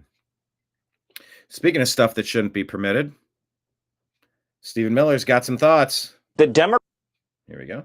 Democrat Party is an extremist organization. All you see all day long are crazy Democrats screeching on TV on behalf of foreign terrorists, hardened criminals, and violent illegal aliens. These sanctuary city mayors, DOJ's been very clear. They had a deadline to comply with federal law and hand over the criminal illegal aliens in their custody, the child rapists, the child predators, the drug traffickers, the human traffickers. The sanctuary cities, like Boston, refused to turn over these menacing threats to public safety. And so now they face not only revocation of funds, not only the loss of taxpayer support, but also potential criminal charges for harboring and smuggling. This is as real as it gets, and Attorney General Bondi is going to see this thing through to the end. The Democrat Party is an extremist organization. All you see all day long are crazy Democrats screeching on TV on behalf of foreign terrorists, hardened criminals, and violent illegal aliens. These sanctuary city mayors, DOJ's been very clear. They had a deadline to comply with federal law and hand over the criminal illegal aliens in their custody, the child rapists, the child predators, the drug traffickers, the human traffickers. The sanctuary cities, like Boston, refused to turn over these menacing threats to public safety. And so now they face not only revocation of funds, not only the loss of taxpayer support, but also potential criminal charges for harboring and smuggling. This is as real as it gets, and Attorney General Bondi is going to see this thing through to the end. Let's hope so. I know we're not super impressed with Pam Bondi. We need to see results. Lake Leon says Miller is awesome. We need 1,000 more like him. Well, that's why we speak up. Common sense people having common sense conversation. We can't be afraid to have conversations about Sharia law. It's not compatible with our Bill of Rights. It's not. So if that's something you believe and that's something you want imposed on the people around you, you can't be here. Abortion. What's the good side there? Yeah, don't do it. Unless some people want to do it or need to do it. Need is a strong word there. You got to have the tough conversations. Stephen Miller is a great communicator. And these sanctuary cities that these Democrats have been running have been absolute magnets for criminality, and it's about time we stop it. Overdue. But we'll take it now. All right. Treasury Secretary Scott Bessent talks about Trump's Ukraine deal recouping a little bit of moolah. Since he got into the Oval on January 20th, President Trump has... By the way, this is weird. Yesterday, all the stories that I played started off muted. Now they're starting off with sound. Interesting. Been talking about not sending any more money to Ukraine. We did this economic partnership, which once this conflict stops, could pay off big for the American taxpayer. We can recoup our investment. If Ukraine does well, we do well. If the conflict stops, and the conflict's got to stop for the economic partnership to really kick in, we're going to start with some investments now. So I think President Trump is very vigilant. Right now, we are selling arms to the Europeans, who are then selling them on to the Ukrainians. Since he got into the Oval on January 20th. All right. So if Ukraine does well, we do well. Economic freedom is going to be... It's going to be one of the things that gets us through. And I can't remember a time in my life where we've had somebody making decisions to benefit the American people. They've all been sold out. They've just been corporate figureheads installed. Some people claim that's what Trump is, and it's like, you got to show me some more evidence than whatever you've given me so far. Here's Donald Trump. The consistency in this guy. Excuse me, but I've got something to tell you first. Thank you for ruining my life. Ashley! Yes. What did you do? Everybody's always blaming me for everything.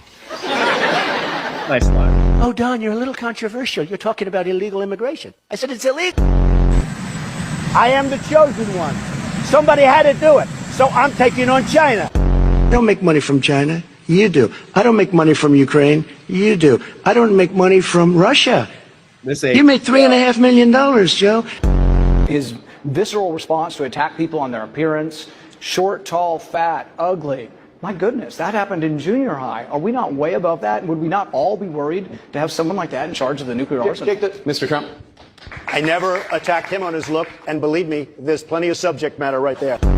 You know.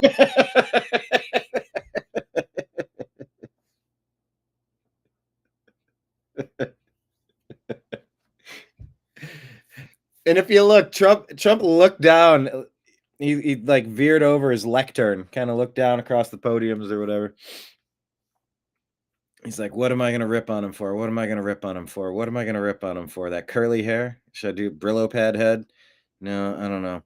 I'll just say there's plenty to work with, but I didn't. I'll take the high road. He's a stand-up comic. I confronted Kim Jong-un. He said, I have a red button on my desk, meaning a nuclear button. I said, I have a red button on my desk too, but it's bigger and stronger than yours, and mine works. Excuse me, but I've got... So, I don't know. It's just epic. I don't know. It's all just so interesting and so funny. Health Freedom Defense Fund talking about COVID-era tyranny was no mistake. It was a plan. That's how you make statistics lie. Did you know? This is Nicole Shanahan, who was with Bobby Kennedy as his running mate on the Libertarian ticket, or on the where did he end up? Who was he running on? Libertarians had Chase Oliver. Where were they? Know then that the mRNA vaccine was dangerous? Absolutely. How did you know? They were only assessing suppression of symptoms, and there were tremendous, and they were using what's called relative risk instead of absolute risk in order to deem these products safe. So when you look at absolute risk, you want to know how much in percent. So do you have a 3% chance of getting something after taking the shot, and you had a 30% chance before taking it? That's absolute. Relative is before you took the shot, you had a 2% risk, and now you have a 1% risk, and they say that's a 50% improvement. That's how you make statistics lie. And anybody who looked at that data could tell that that's what they were doing. So I knew very early on that that was what was going on, because I've been involved in the health freedom community and the vaccine safety awareness community for a very long time. And so the people who are actually doing the analysis of the data that was available could tell you that this is what's going on. Did you know then that the mRNA Nicole Shanahan and Bobby Kennedy ran on, well, they were, how do I say this? Independent. They were not affiliated with a major party. That's interesting. Marion says that old clip of Trump looks so much like Barron. You're right. You were right. I mean, that was like, what, mid-90s, 30 years ago? You're like, 90s? That was 5-10 years ago. No, it is not. But yeah, this whole Rona stuff, there needs to be. We demand justice for what Fauci did to unleash this demon of COVID upon Earth, and justice to the people who limited our ability to treat and recover from it. I'll leave it at that.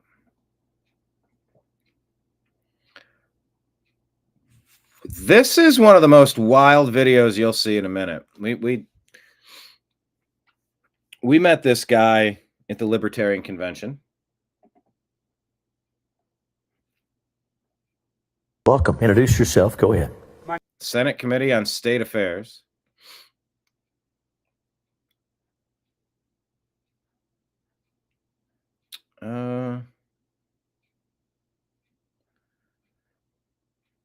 This is Alex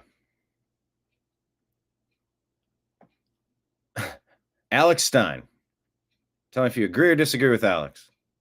My name's Alex Stein. I'm considered one of the sexiest men in conservative politics. And one thing I want to say, a lot of people are going to hear my testimony. You're going to say you're anti-LGBTQ. I want to say that's impossible because I'm a Dallas Cowboys fan. So obviously I have a lot of gay pride. But, you know, a lot of conservatives like yourself, you want to outlaw transgenders in women's sports. I disagree. I like transgenders in women's sports because you can gamble on them and win money. And I won so much money on Leah Thomas's propeller in that pool. I almost turned DraftKings into Draft Queens. And, you know, I actually like transgenders in the military, too, because, first of all, transgenders are some of the meanest people on planet Earth, so they'd make a good soldier, don't you think? And then, you know, second of all, transgenders love to do mass shootings. So, you know, that's perfect for a military veteran. And then on top of that, the suicide rate is incredibly high among transgender people. So we could just use them like the Taliban has suicide bombers. Maybe you guys can actually, you know, if you commit suicide, actually help us in the battlefield. So that would be good. So I think we need transgenders in the military and women's sports. Now, when we come to the bathroom bill, though, this is an asymmetrical problem. The bathroom bill being an asymmetrical problem.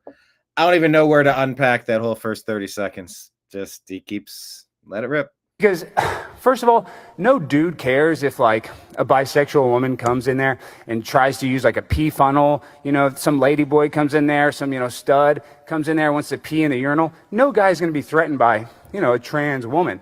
But we don't want these gargoyles in a dress, you know, some chick with a dick coming in there and trying to pee or poop next to my girlfriend, because that's disgusting.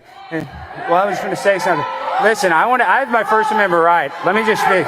So, we're sick of these transgenders trying to invade women's personal spaces. These people have autogynephilia, they're sexual perverts, and they actually get satisfaction from going there and looking under a stall. So these are mentally ill people that are on hormones, that are on all kinds of pills, they're impulsive, and they do not belong in a women's restroom. So if some of you lesbians want to come in and pee next to me, you're more than welcome. So we just don't let the chicks with dicks in the women's room, and you guys are all welcome in the men's room. I think that works. Thank you very much. Welcome. Introduce yourself. If you throw a rock into a pack of stray dogs, the one that yelps is the one that got hit. Yeah, they're all quiet until they talk about dudes invading ladies' restrooms. They're super motivated on being a part of that. That's Alex Stein, people. Alex Stein. Stein Online, Stein 99 or something. Matt Walsh. The crash killed 2 children, ages 7 and 3, and they're 16. If this doesn't, Canada, David Bann, these are your Canadian drivers. Does this guy look Canadian? 8-year-old grandmother. Now, Mahakdeep Singh shouldn't have been driving at all. He falsified his logbook, for one thing. For another, Canada never should have allowed him into the country. But in the end, he was sentenced to just 5 years in prison. Probably won't even be deported. For wiping out an entire family, you get a lighter sentence than what George Santos got. That's not surprising in Canada. Back in 2018, Jess Garrett failed to stop at a stop sign. He had dozens of recorded safety violations the days prior to the crash. Shouldn't have been on the roads either. And as punishment for destroying more than a dozen families and wiping out a small town's hockey team, killing everyone, he received a sentence of just 8 years in prison, 6 months per death. For comparison, that's the same sentence that the government of Canada sought against the organizer of the non-violent trucker convoy protesting COVID mandates. That's how far gone Canada is. Upsetting the government is treated as equally as bad as mass murder. The crash killed 2 children, ages 7 and 3. The problem of illegal aliens driving large vehicles, commercial driver's license. Hasn't been on my radar much, but my God, it's all over the radar for me this month. This is absurd. I heard that 150,000 drivers were kicked out in the past 6 months under Trump. I don't know if that's verified or not, but there's a lot of drivers that can't even pass the basic tests. They can't comprehend English. They can't read the signs. They don't even know what they're looking at. I know this one particular case I think he's referencing was Canada, but still. And that's why you avoid the highways. Ugh, I know people that avoid the highways, and I think they're generally safe places. Generally, I think they are. Sort of. David says, yes, that's basically who's driving the transport trucks around. Well, I mean, with Tesla and everything, soon it's just going to be automated, right? Maybe that'll actually end up being better. Who knows? But I'm sick of seeing this stuff. People that shouldn't be. Oh, hi, Nimbus. Now he's on the other side. Hi, buddy. You make me sneeze some more? Thanks, pal. Okay, he's crossing over here. I think he's going to try to do the lay down maneuver again. Go ahead. You can do the lay down maneuver. There you go.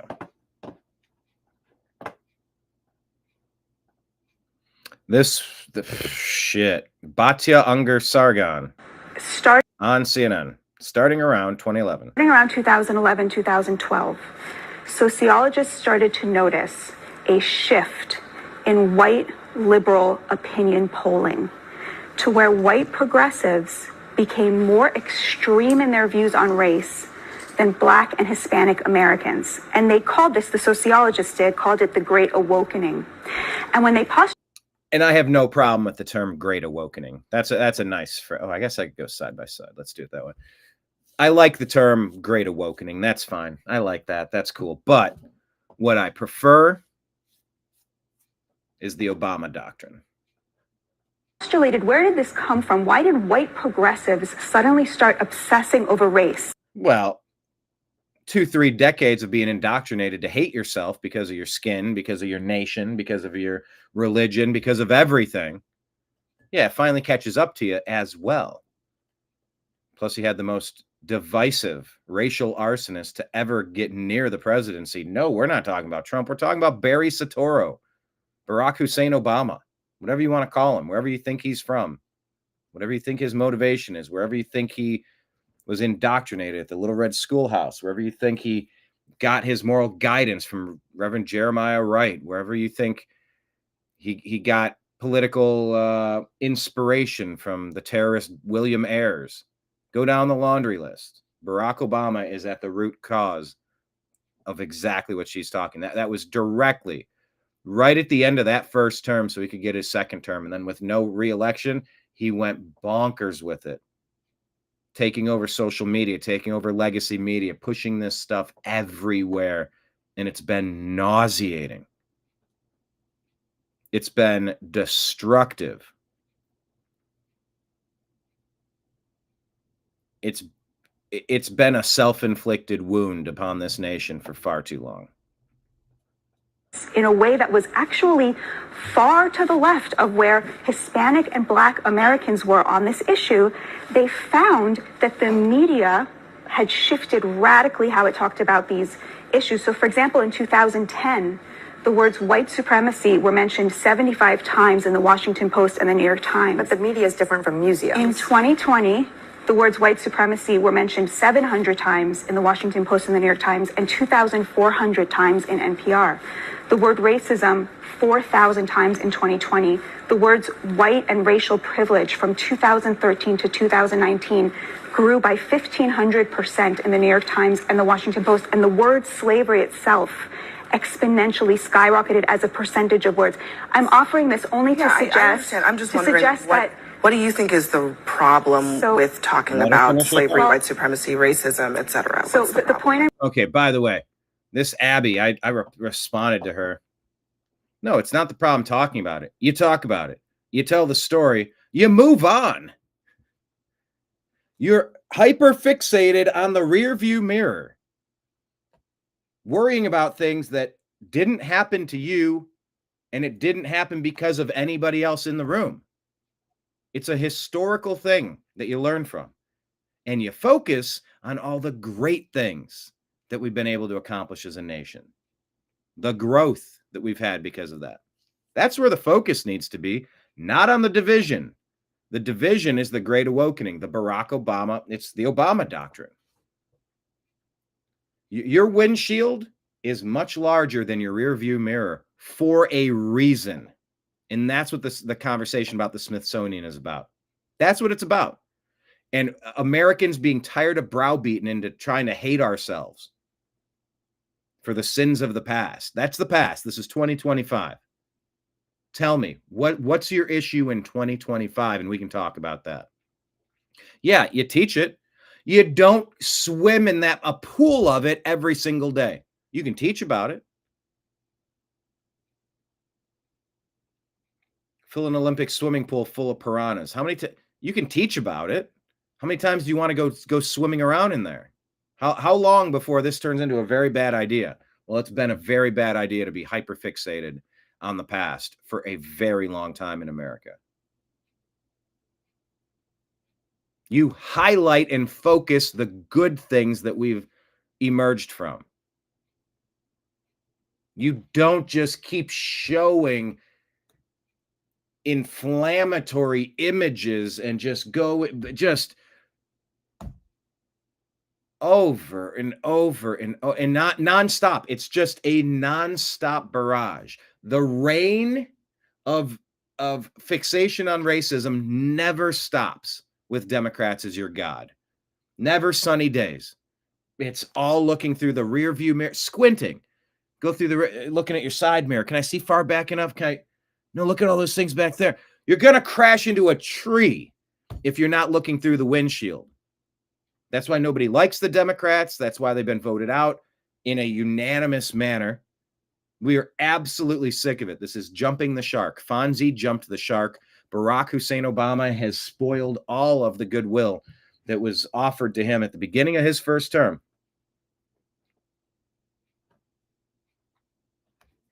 I was having a conversation with an attorney friend of mine, 2007, right after the election, and or the selection. I don't know how he won the first time. I get that it was like pseudo-inspiring if you don't pay attention and you thought that he offered hope. And if you bought into that hook, line, and sinker, I could get that to a certain degree. But a community agitator is going to be a community agitator. I'm sorry, community organizer. No, he's a divisive racial arsonist. There's no good motivation you can ascribe to the teachings he's absorbed and the policies he enacted. I told my friend, I said, look, the good thing that might come of this, I said, I didn't vote for the guy and I don't trust him. I don't think he's a good guy. I said, but if this can help some part of the nation heal that needs to heal from some of this, then I would imagine that being a good thing. Obama wasn't interested in bringing people together. All he did was divide. That was his main strategy. Division, division, division.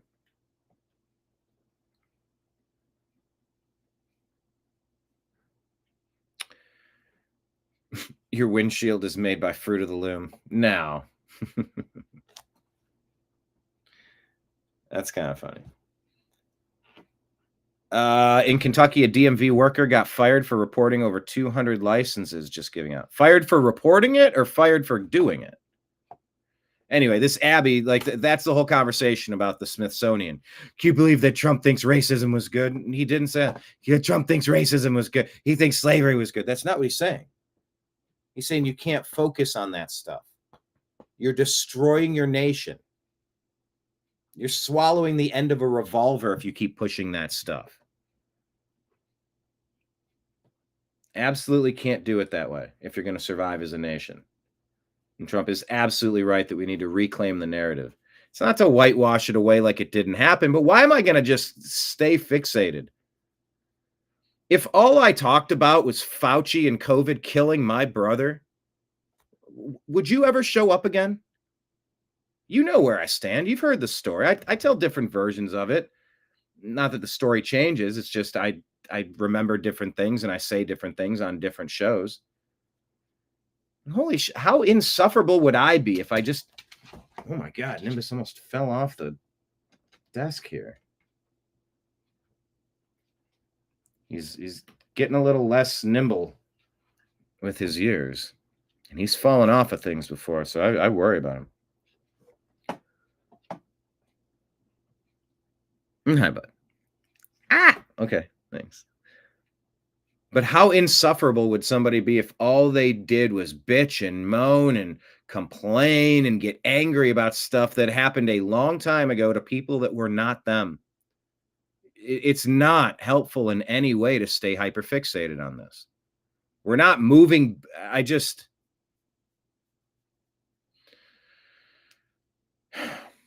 got thoughts. What's up, Sal? Sal says, when the White House had a rainbow on it, I was done.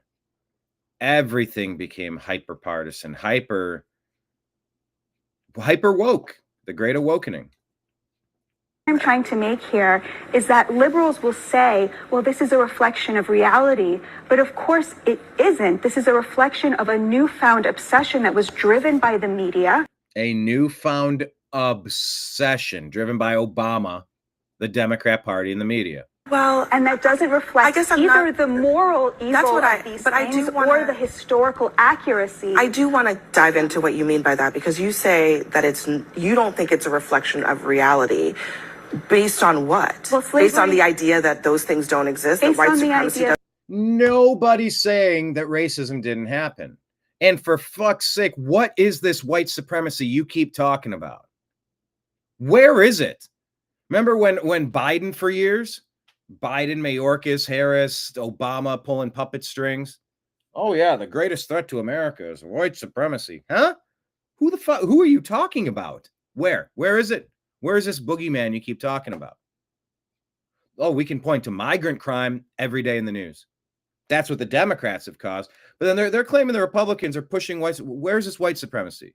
I see Jewish supremacy. I see black supremacy. I see Muslim supremacy. I see lots of groups. Hi, Nimbus. How cool was that? I put my hand out and Nimbus gave me a handshake. Aw, buddy. I see lots of groups that think that they're better than other people. Do you see it in the Christian community? I mean, Christians believe that they're going to heaven and the other people aren't. Is it a supremacist thing? I don't see the white supremacy that the Obama doctrine has been claiming is existing behind every bush and behind every blade of grass in America. It's never been real. It's all been a marketing campaign to demonize whitey, to get white, wimpy liberals to be terrified of being called a bad name. Yeah, white wimps. That's what this has been mainly focused at. Wimpy whites. Someone called a white person something bad. I don't want to be called something bad. I need to be an ally. What the fuck does that mean? You better be an ally. You better march with me. You better don't step on the don't step there. Come down here. Right. Nimbus, what are we doing? Wimpy whites. And nobody wants to get slandered. Nobody wants to get slurs thrown at them. But you know what? They've been throwing slurs at everybody for far too long. They've jumped the shark. When racism's everywhere, racism's nowhere. But you know where racism has been? It's been against whites, against men. You can't have a racist situation against men. Yeah, that's called sexism. You get what I'm saying. My existence has been tied at the wrists and ankles, drawed and quartered like at the end of Braveheart. I'm white. I'm straight. I'm a man. I'm Christian, in no particular order. Evil, evil, evil, evil, say the Democrats. I think y'all are evil for pushing this monstrous attack on me for the crime of existing. And Americans have had enough of this shit. Had enough of this. But the hyperfixation and the complaining about things that didn't even happen to you, we're over it. 2025, you got a chance. Everybody's got a chance. Figure it out. Make good decisions. Live a great life. None of the stuff you're fixating on is happening today. Oh, yeah. Oh, there's a ton of slavery going on in the world. Look in Africa for it. Oh, yeah. Look in the Middle East for it. Still happening. Look in that Kentucky jail. Yeah, there's a couple instances of things that are clearly so bad that the sheriff would execute the guy. We're not entirely certain of the motivation. Who knows if there was more to it? We're going to unpack that case. I'm going to closely follow that case. But you focus on the fact that out of every nation, because every nation has had slavery, every continent has had slavery, and it's still happening, sadly, in too many places today. Whether that's a Chinese sweatshop for your Nikes. Yeah, raise a black power fist for Colin Kaepernick. I lost my starting job to Blaine Gabbert, and so I'm going to grow out an afro and claim that America is a terrible place, and I'm going to take a knee during the national anthem because I'm going to be supported and promoted by ABC, ESPN, Disney, and the Democrat Party to push this divisive racial narrative. I'm going to push it every day. Yeah, there you go, Nike. Great company. Sweatshops in China. Slaves. Apple. Slaves. You want to go down the laundry list of the slaves? No, I don't want our Smithsonian focusing on the worst of the worst components of things that happened 75 years ago, 150 years ago. Was it 1860s with the Civil War? You focus on the fact that America and England are like the two places that have abolished slavery. Had very difficult battles to stop that shit. That should be the focus. Hey, I'm part of a great nation. I live in America. We stopped that shit.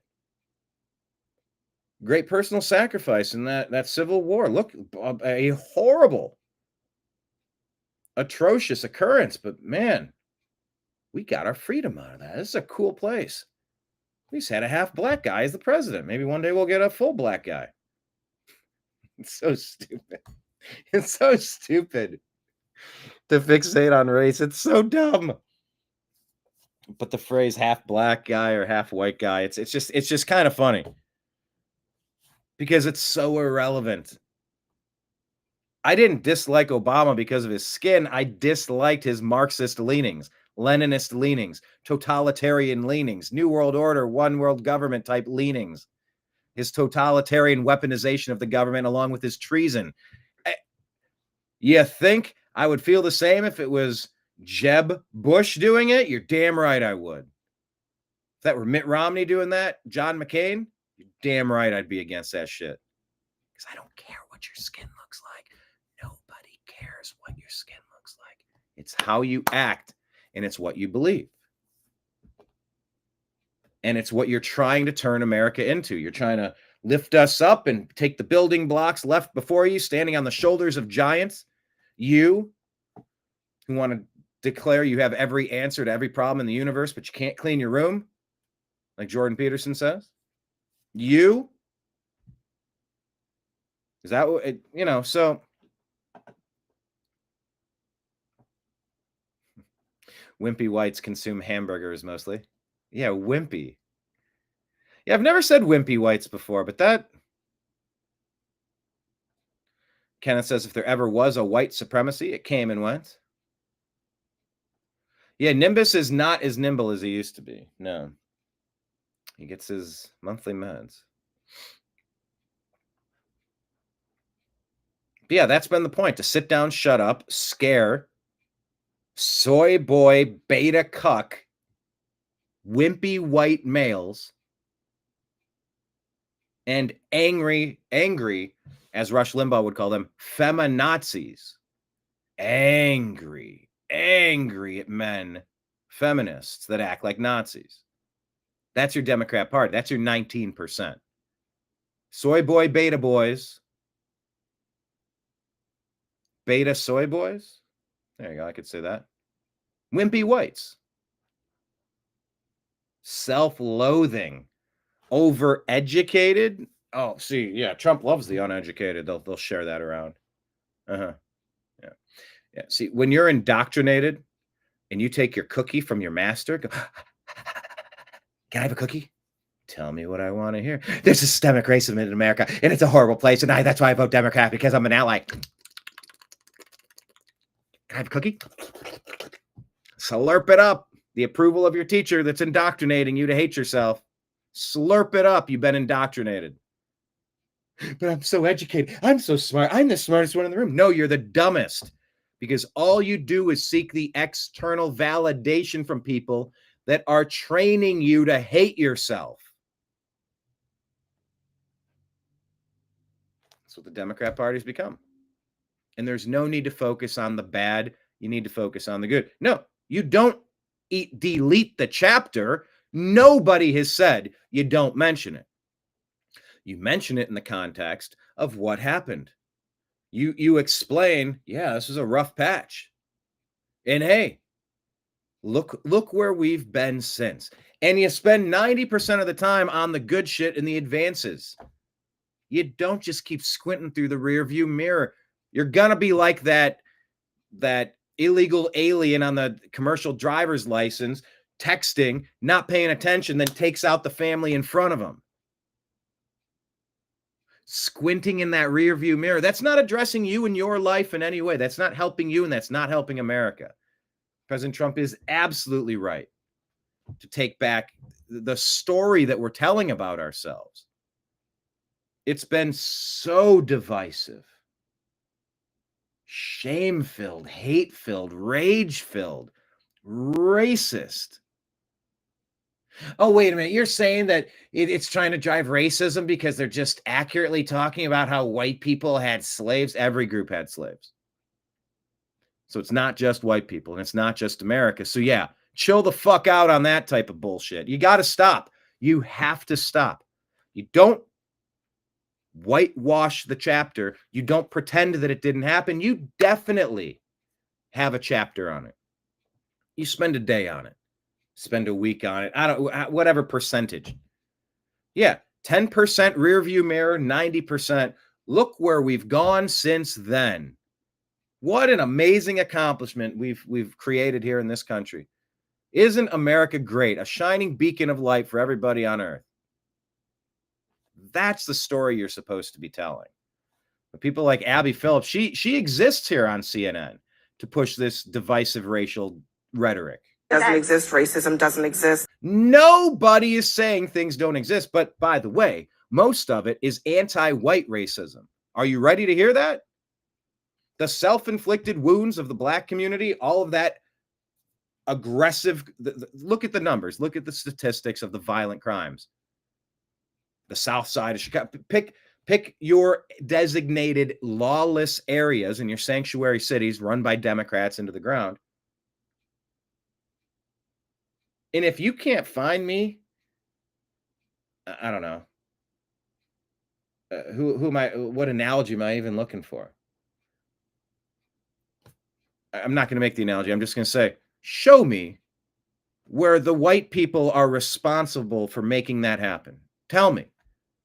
Tell me why they're pulling the puppet strings to cause those murders, to cause those rapes, to cause those carjackings, to cause those thefts. Are you saying the white people can shrink themselves down into bite-sized form, get swallowed up in a pill, and then grow inside of somebody and then take over their decision making. I'm all ears, because I don't see that. I've never seen that. That's not how this works. Every human is responsible for the choices that they make. In 2025, how in the world can you be blaming your success or lack thereof on anybody else?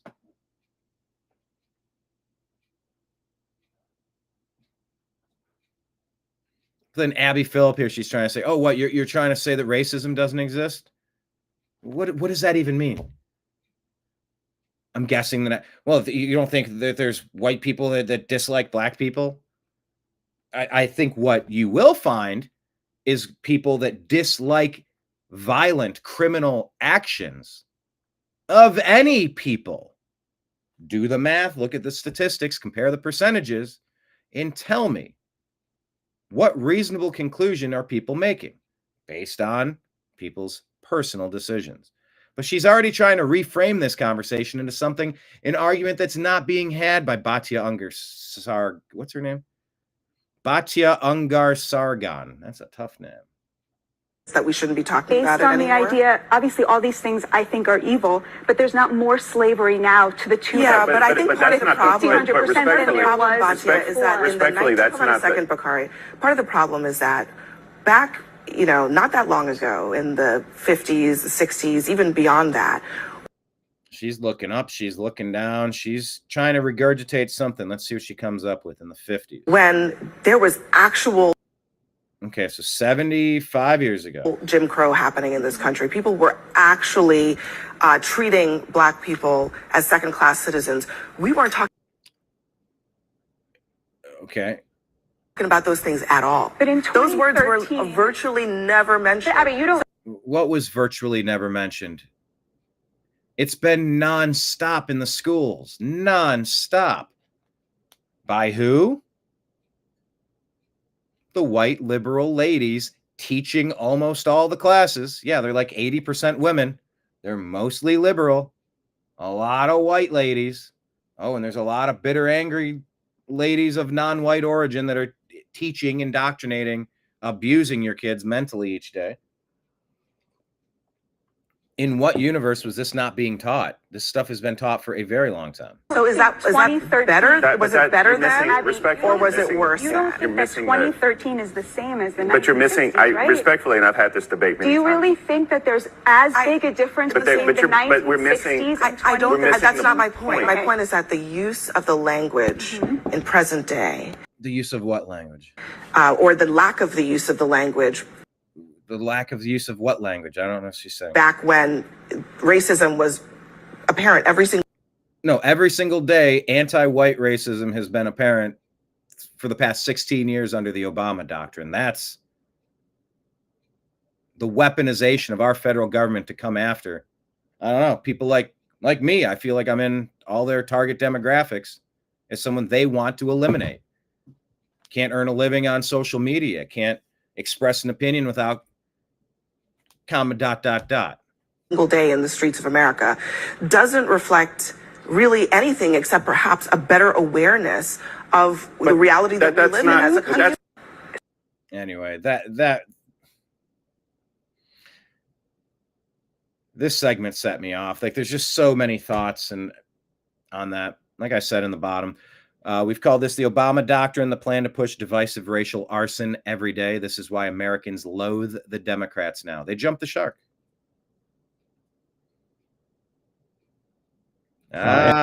Speaking of jumping the shark, it's been rumored that Adam Schiff might have been named the CIA director, the biggest traitor in recent American history. Amongst, in the grand conspiracy top 100, Adam Schiff. Laser the Conservative claims, Adam Schiff claims he never lied about the Russia collusion hoax. Luckily for us, the internet is forever, Adam. And but you admit it's all you have right now is a circumstantial case. Actually, no, Chuck. I can tell you that the case is more than that, and I can't go into the particulars, but there is more than circumstantial evidence now. So, again, I think... So you have seen direct evidence of collusion? I don't want to go into specifics, but I will say that there is evidence that is not circumstantial and is very much worthy of investigation. So, there has been a report from CNN that Wednesday night that the FBI was looking into collusion with the Russians in the Trump campaign. You don't hate these people for this is a coup. This is an insurrection. This is seditious conspiracy. The Democrats have been overthrowing the duly elected government of the United States. They did it the whole 2016, 2017. They didn't stop. They still haven't stopped. It's a 10-year RICO case, 9-year RICO case. In terms of spreading information about Hillary Clinton's campaign, do you have any information to back that up? I'm not sure that I can comment on that. I can say that I think that the investigation that the director talked about at our Monday hearing is justified. I think there is a sufficient basis for that investigation, not only to have been initiated, but for it to continue at this point. And I don't have a concern with other members characterizing the evidence as they have, and many of them have said they think there's no evidence of collusion. My disagreement with those members is I don't think that's accurate, and I feel an obligation to say so. So they can call it a fishing expedition, they can call it a witch hunt, it's all an aligned message with the White House, but nonetheless, real evidence is coming forward that just can't be ignored. So we do know a lot more. I think the claims that there was no evidence of collusion. So when Schiff is arrested, these are the reasons Collusion have long since fallen away. The question now is, what is the quantum of proof here? Christopher Steele may have found out, even before our own intelligence agencies, that the Russians were in fact aiming to help Donald Trump in the election. That has now been borne out by ample evidence. I think you see the most palpable evidence of a collusion in terms of violating the Logan Act. Look, I don't think you can seriously argue that the Russians weren't trying to help Trump and hurt Clinton, as well as sow discord in the United States. The evidence is quite overwhelming on this. It was the early conclusion of the intelligence community, but that's only been furthered by all of the evidence we've seen in our investigation. And put out a statement and a report basically saying that they found no evidence of collusion between the Trump team and the Russian government. Have Democrats found any evidence of collusion? Yes, we have. Can you agree that there has been no evidence of collusion, coordination, or conspiracy that has been presented thus far between the Trump campaign and Russia? No, I don't agree with that at all. I think there's plenty of evidence of collusion or conspiracy in plain sight. That it is very possible that the best evidence is yet to come. But look, you can see evidence in plain sight on the issue of collusion. George, there's ample evidence of collusion of the campaign, and it's... The Senate Intel Chairman also said at this point, no evidence of collusion at this point. Have you seen, do you have direct evidence of collusion with Russia? Well, I think there is direct evidence. While there's abundant evidence of collusion, but as I've said all along, there's plenty of evidence of collusion. And you've said on this show and others that there's direct evidence of collusion. Were you wrong about that now that you've seen the summary of the Special Counsel's report? No, because I was saying no collusion. Well, what's your evidence? You've been saying that on TV for years. Well, I will tell you, and I've also been saying, as you know, that the evidence is in plain sight. But you admit it's all you have right now. TikTok, Adam Schiff. Nick Sortor saying even U.S. Park Police are on the streets of D.C. arresting people with active warrants. Yeah, damn dirty Dems. Unholy hook.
Stephen Miller saying sanctuary cities like Boston refuse to turn.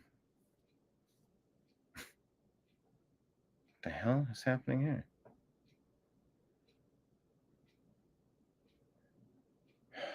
Now I'm logged out of my YouTube account.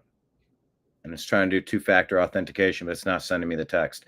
I'm telling you, I am about up to here. About up to here with all this technology crap. Boston refusing to turn over menacing threats to public safety. So now they face not only revocation of funds, but also potential criminal charges for harboring and smuggling. It's as real as it gets. Good. Here's Matt Gaetz. You've said in other interviews with Ed doggone music. He said in other interviews that current senator from California, Adam anyway. Talking about Adam doggone it. As part of his role in the January 6th committee when he was. I can't play it because of fuck, whatever. Adam Schiff destroyed evidence in the J6 committee. He needs to be arrested yesterday. About how in So here's the walk away movement. America, there are no borders, all right? And that everyone who comes into this country should be American. I want to ask, if a random stranger, random homeless person walks into your house, are they now your family members? Okay. Yes the or no? relevancy, Yes or no? the relevancy Yes or does no? not count Yes in or no? this. You're literally using a question that doesn't okay, have all right. any Well, that was my relevance to question it. because here's the reality. Every single person in here who advocates for open borders is hypocritical because I'm sure when you go to bed at night, you lock the door. Open borders compared to an open home is completely different. Just be intellectually consistent. Thank you. How about you be intellectually is our home. consistent? Open borders start at home. If you want open borders, announce to the neighborhood, anyone who wants to come into your apartment can come in, leave the door wide open. You're not allowed to ask questions. You're not allowed to check who they are first. That would not be empathetic after all. Would you do that? Literally, the Constitution No, of course doesn't allow not. anyone So to come why into our is homes. that the standard We're talking you want about for our your fellow physical home. Americans? We're not talking about the borders. The border is completely different compared to your literal home. That's your land. This is our home. And You're not welcome here. You're not welcome at CSUF. So this is not your home. America. This is not your home. So this is what I mean by there is you guys are literally trying to cause a correlation when there is no causation. There is a correlation, but I think that you're just unwilling to concede to it. You're unwilling to concede to my view as well, where there's a difference between a physical home where you reside in and where you relax in. Because obviously here, I see no difference. But my family family members are full of immigrants. Okay, we all came to this country legally. We went through the process. We are not against immigration. We are against illegal immigration because here's the reality. When you don't have borders, you are welcoming different worldviews to come into this country that are incompatible with the U.S. Constitution. So if you value your freedom, you would want to know what those worldviews are. And we're taking a lot of people in here. We're not vetting them. We don't know what their beliefs are. So if you're saying, oh, we still have a government, what happens when that government gets taken over with these worldviews that I'm talking about and you lose your so-called rights? Would you be okay with that? Next person. Thank you. You mentioned something about how in America there are no borders. Next person. Yeah, the anti-border people are just off their rocker. I don't even know what else to say about that. Black copter flying above. I mean, dude, it's been one of those days, kind of. Real news, just facts. 1 week after a deadly crash in Florida. Good afternoon, Mr. Singh. Semi-truck driver Harjinder Singh appeared before a judge at the San Joaquin County Superior Court. The Stockton man is accused of making an illegal U-turn on a highway, resulting in the deaths of 3 people. Video from inside the cab shows the moments their minivan hit the truck. Having been told your rights, what do you want to do today? Attorney. Singh was detained in Florida and later flew to Sacramento before being detained again in Stockton. Now he's awaiting extradition back to Florida. The White House is blaming California's sanctuary policies for the crash, saying Singh was here illegally and Governor Newsom gave him a driver's license anyway. California does allow immigrants without legal status to get driver's licenses, but that does not extend to commercial trucking licenses. In a statement to KCRA, The California DMV said they followed all federal and state laws in reviewing and granting Mr. Harjinder Singh his California commercial driver's license, adding that Mr. Singh's commercial driver's license is a federal real ID, which he was entitled to receive given the federal government's confirmation of his legal status. KCRA obtained this complaint filed in 2018 regarding Singh's illegal entry into the U.S. It shows he was seeking asylum. And our news partners at the San Francisco Chronicle confirmed he had a federal work permit. Over the weekend, ICE issued an immigration detainer for Singh. In this video posted on social media, San Joaquin County Sheriff Pat Withrow says he was not allowed to honor it. I am not able to honor an ICE hold on this subject because he's from out of the country. He's here illegally. But California law, SB 54, does. You can't have an SB 54 if it's illegal. You got a dude that doesn't belong here. Get him the fuck out. Not allow me to honor the ICE hold by law. Oh no, you're the ICE hold. You're a giant ICE hold. A frigging ICE hold for sure. Committed no previous crimes other than. This is a crime. This is what the fuck are you talking about? No previous crime. This is the previous crime. He's in jail now for a crime that he's previously committed prior to this incident. Oh my God, I can't with California. I just can't. Sheriff also urged residents to call their legislators to push for changes to SB 54, calling it a way to help all sheriffs across the state. Statement Assistant Secretary Tricia McLaughlin said Harjinder Singh is here illegally and his work authorization was rejected under the Trump administration on September 14th, 2020. It was later approved under the Biden administration, June 9th, 2021. The state of California issues commercial driver's licenses. There is no national CDL. Why is there no national CDL?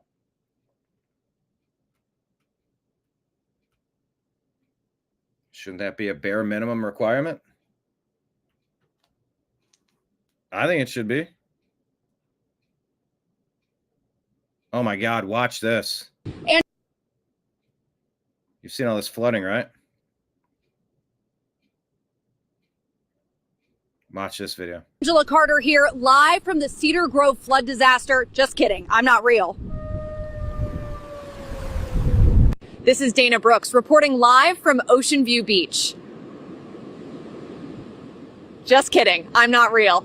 This is Charlotte Reed reporting live from Clearwater Beach, where an unidentified... Just kidding, I'm not real. Angela Carter here, live from the Cedar Grove flood disaster. Just kidding, I'm not real.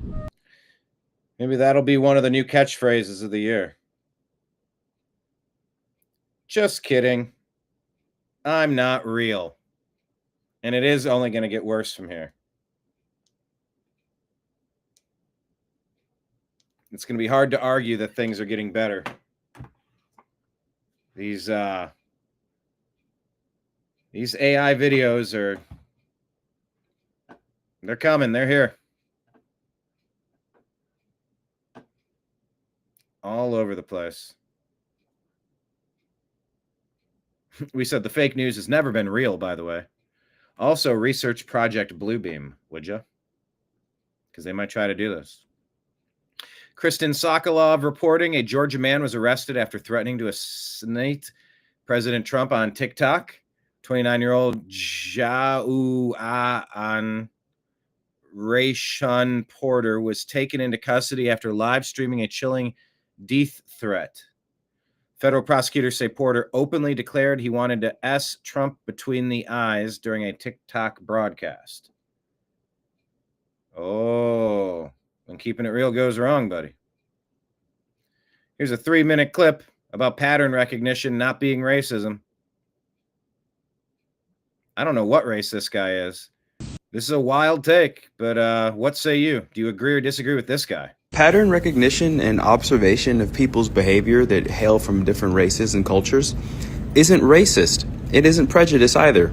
It's intelligent. The black community has a crime problem. It has an accountability problem. It has a victim problem. Arabs have a religious problem. Their religion that they largely practice is evil. It's of Satan. It is oppressive, violent, and forceful. White liberals are narcissistic and retarded. and they think they have everything figured out, when the same people trying to make fun of you for not being educated think that men can have babies. And conservatives of all races, creeds, and that's what your indoctrination or education will get you. Yeah. Dudes can totally have babies. No, they can't. That's what indoctrination will get you. And ethnicities generally just want to be taxed less and left alone. Jewish people also are beginning to develop Jewish entitlement syndrome, thinking that they are excluded from criticism. Everybody is subject to criticism. Every single group. There are no sacred groups that cannot be criticized. Everybody can be criticized. You don't agree with that? You can't be in America. You know how many times Christianity and Christ and God and Jesus and all of that stuff has been openly mocked on a daily basis by the godless left? People on the left aren't godless. Well, they worship the state as one of their gods, at least. That much is for sure. Yeah, and you don't get to go bonkers because someone criticizes something that you like, something that you support. You got to deal with it because that's America. You're not. There's a lot of weird Jewish people. There's a lot of weird Jewish institutions. There's a lot of weird Jewish business practices. Predatory lending practices go all the way back to Jesus chasing the money changers out of the temple with a whip. And what were they? Oh, Jews. Now, the issue with the retards versus the people with brains in these scenarios is that one side has emotionality tied to reality. And emotionality and reality are two very different things, because an emotional response is, by definition, an illogical response. It's one that is not substantive or objective. You can't get called out for something completely valid, and then instead of acknowledging the validity of the claim, you want to attack the person for saying it and then call them racist. You want to call that person prejudiced. You want to say, oh, you have no idea, you have no business saying something so insensitive. How about remove your emotionality from the context of the words and just focus on the context of the words? Because everything that I've just laid out are legitimate grievances that when you peel back the curtain, anyone that's non-biased and unemotional about these issues can obviously see with their own eyes. If you don't condemn and control your own extremists, you become defined by them. So if black people do not condemn horrible things black people do, and they want to pretend that, oh, racism 75 years ago, that it's okay, well, newsflash, retard, it isn't. And it's a very cowardly, low IQ way of thinking to, instead of confront the issues you're being presented with, you want to cry like a victim and claim racism, anti-Semitism, bigotry, or hatred. How about call a spade a spade? How about be honest? How about address the actual issues? How about that? Is that so difficult? Why is that so hard? Pattern recognition and observation. There's a lot to unpack there. So do you agree or disagree with that guy? That's where I normally play you the agree or disagree intro, but that stuff isn't working today. And I'm not going to try it again and lose the comments section. Hey, speaking of supremacy, what is this? All right, let's talk about this. We told you about this yesterday. Megatron reporting official arresting documents of the Israeli cyber chief showed that he tried to sexually assault a 15-year-old and take her to Cirque du Soleil. Not only did he waive his Miranda rights, but Netanyahu's cyber chief, Tom Alexandrovich, sounds Russian, openly confessed to his crimes to police after they arrested him. He admitted it all on the record. And police said he used an app widely known to be used by child S predators. Henderson Police Department, there you go. Luring a child with a computer for an S act. There's the document. And this guy allegedly, I believe it's confirmed, he fled to Israel and it was allowed to happen. I don't entirely know what to make of this story, but there's been a lot of accusations that demons can flee to Israel if they're Israeli and they can escape justice. I don't fully understand what this is about. It's been said that there's a safe haven there for child abusers, linked up with the Epstein case, perhaps. Keep our eyes peeled on this story. This Tom Alexandrovich.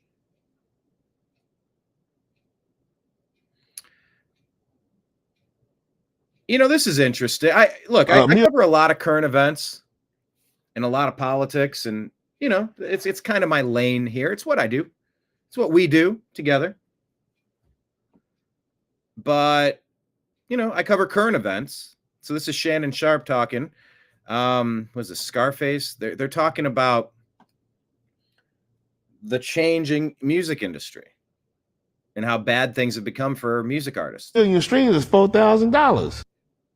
For 1 million streams, and you only get $4,000. What? Yeah. 1 million streams is $4,000. Wow. Do you know how much studio time costs? So should rappers take their music off stream to get it back to where people got to pay real money to get it? Yep, I would. It costed us so much money to make those albums. Mm-hmm. It cost so much to pay a producer. But now, you know what? I think producers may make a beat for $200 now. I'm not lying. But I know back in the gap, you know, a Dr. Dre beat was $250,000. You know, Timberland beat was $150,000-$200,000. Wow. As the Neptunes and all of them, that shit was high. Yeah. So it would be shameful to get a beat from these top-notch producers and then have to put your shit on a stream and wait for it to stream. Wow. So you got to get, basically in order to get some money, you got to do like 1 billion streams. If you want some money, yeah. So like Drake and Kendrick, they doing billions. They doing billions of streams. So they getting money. Yeah, Beyonce, Taylor Swift. Streams. You know, but it's too much red tape, man, in between that, because you don't never know. It's kind of like the record selling too. You don't know how many records you really sold. Right. You know what I mean? What they tell you. Let's just go by what they tell you. That's another part of it too. You know, you'd never know. The stream, but you'd never know. But if you could go pick up any excess copies, hard copies that you created, you printed, you put out there, and then you go through at Walmart and you go, all right, at the end of the fiscal year, I want to go pick up all the remaining copies. And if they didn't report sales, you go, well, return me what I have, and you have to buy any that are missing. That's the easy way to do that. You can never tell that stuff on a stream. How could you ever know? You could rob these musicians blind. They would never know. I'm still not hip to how this works. Right. And that's why I'm not putting out any new music. I'm not releasing any new music, because it would just be all done in vain. Because those people have come up with something so slick to cut us all the way out the money. You know, the mom and pop saved hip hop. The mom and pop saved our lives. Because if we couldn't do anything else, we can sell 100,000 records and make $1 million. Mm-hmm. God forbid you sold 1 million records and made $10 million. You know, but you used to go back in the day. You look forward to going to the shop and getting the vinyl. You did, and you read the credits. Yes, and you can roll a square on the record. Say yes, yeah. You know, you pop the cassette in. Yeah, like we had jams, man, and they sold. Not just listening to shit, man. And I'm gonna listen to this, and I'm gonna pay him half a penny. But after this, I want to hear something else and pay them half a penny. No, you had to buy that body of work. Yeah. Like you can't like a real artist, man. You can't judge their body of work by one song. 1 million streams. So I find that incredibly interesting, having been a musician, still a musician, just haven't been recording much lately. But I've been feeling the urge to start creating more music. I found some old music. Anyone else having a problem with their Yahoo email account? I have a few of them, and they're telling me I got to delete stuff by a certain time, or it's going to stop. I can't use it, and they want to sell me email space. I'm just so tired of the technology, people. I am just so exhausted on it. The things that don't work, the things that are designed to be obsolete. I'm just so tired of it. Anyone having problems with Yahoo telling them they need to delete files, or else you're not gonna be able to receive any new stuff? And I'm like, how am I going to go through 20-year-old, 30-year-old email addresses to delete. How much do I need to? I don't know. But yeah, I've been wanting to create some music as of late. That's for sure. And I found some old music of my brother's recently because of Yahoo making me look around through my email account for files. So there you have it. Maybe I'll get into music again. Here's a report that I've seen several places. Emma Mitchum, in this case, says Elon Musk is no longer planning to support a third party, and he'll likely support J.D. Vance in 2028. So there you go. We'll see how that shakes out. Because President Trump's been cagey about who's going to take over the party. And he's, keeps putting it out there like maybe he'll run for president in 2028. And that flips the libs out. Is J.D. Vance the standard bearer of the party? And President Trump will, compliment him, but he'll stop short of endorsing him yet. And he's like, well, he's done a good job so far. And Marco Rubio's done a good job. And there's several people have been doing a really good job. And we'll see how it, he's got 3 years. He doesn't need to make a endorsement right now or 2.5 years. This stuff moves fast. But Elon allegedly no longer planning to support a third party, likely to support J.D. Vance in 2028, according to reports. Was this Lucy and Linus? Lucy, I will never forgive anyone who voted for Trump. You hear me? Never. Linus, shut the F up. Nobody cares. The account's called Just Fed Up. All right. All right. Ben Swan says this is truly tragic and why real Donald Trump told European leaders on Monday they cannot wait another month. This war has to end immediately. DD Geopolitics says Ukraine's military losses exposed 1.7 million dead and missing. Russian hackers have reportedly breached the Ukrainian General Staff's database, revealing catastrophic losses of the armed forces of Ukraine. According to the compromised digital registry, if the data is... Can I see a second page? If the data is correct, Ukraine lost 1.7 plus million troops, killed or missing over 3 years of conflict. Each record contains names, circumstances, and locations of death or disappearance, personal details, family contacts, and photographs. The hack was carried out by groups including Killnet, Palic Pro, UserSec, and Bergini.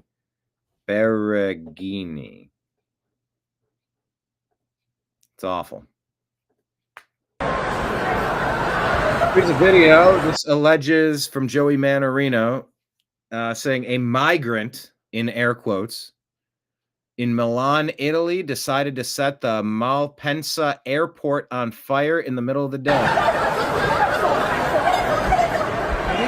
Invading army, bro. Conquering army and invading army. Do we know who set that on fire? Do we know what's going on? Do we know that they're illegally in the country?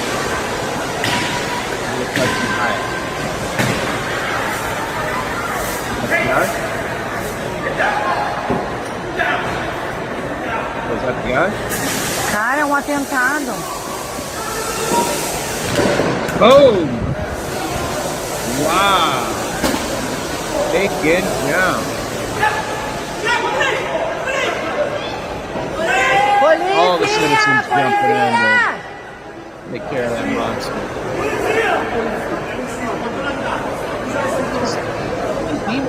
There's demons everywhere. Um atentado terrorístico aqui, ó. Cadê a polícia, meu Deus? Ali o cara já deteu ele ali, ó. Ah, mas a polícia... Tá chegando, tá chegando. You never want to let a fire burn. Vamos.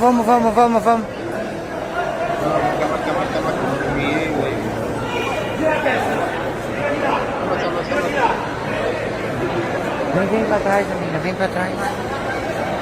Atentado terrorista, amiga, aqui, ó. E mal pensa agora, nesse momento.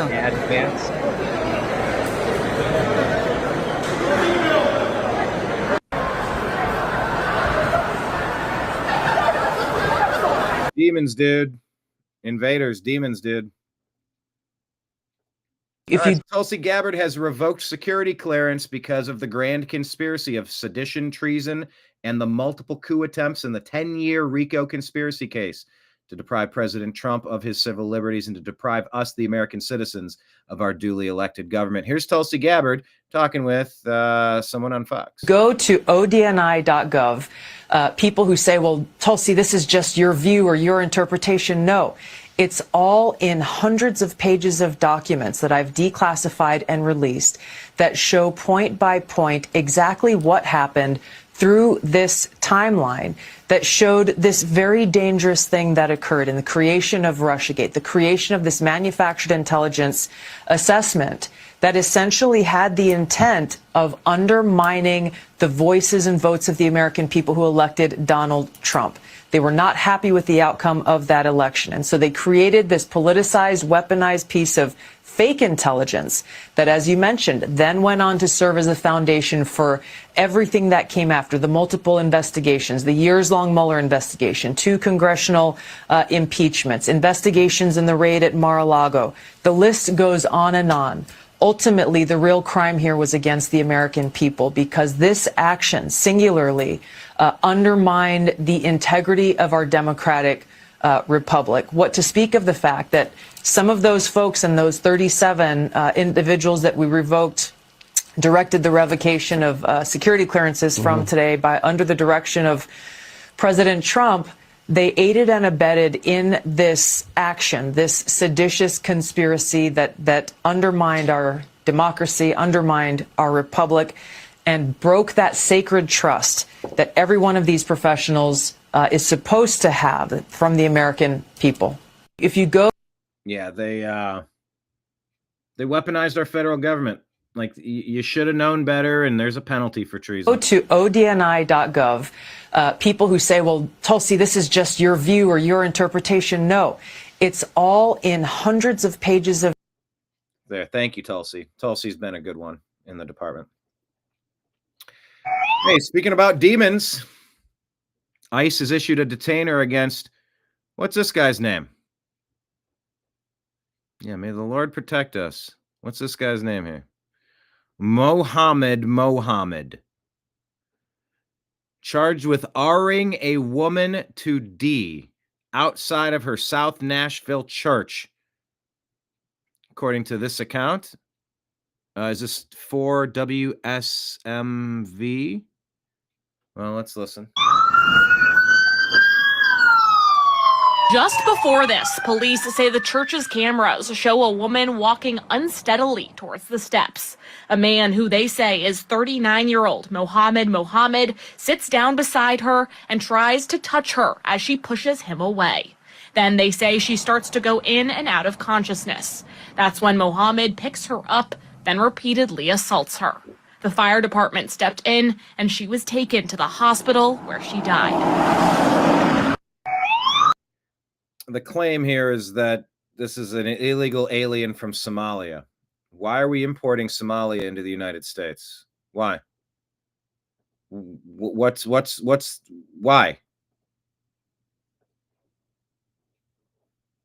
Just why? Tell me why. Let me ask Grok.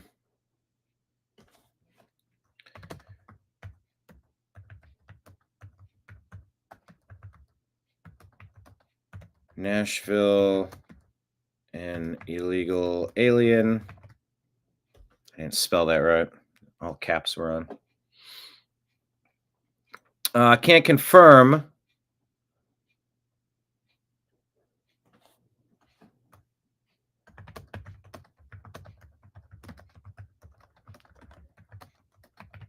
Let's ask. Church steps.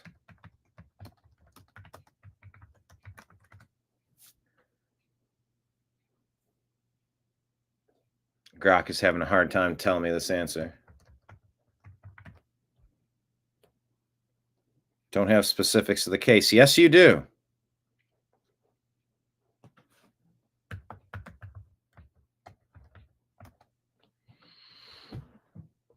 It doesn't mention the... Oh, it doesn't mention the name. We know the name.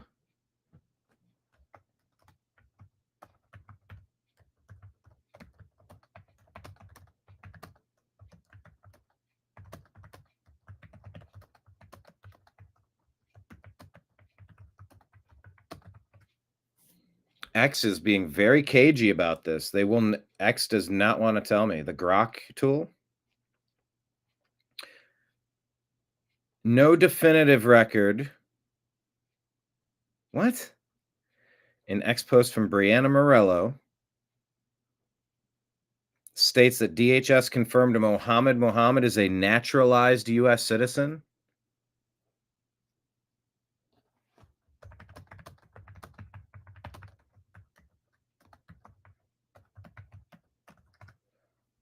Asking from Somalia. Well, I played the video, and the video didn't say that that guy was from Somalia.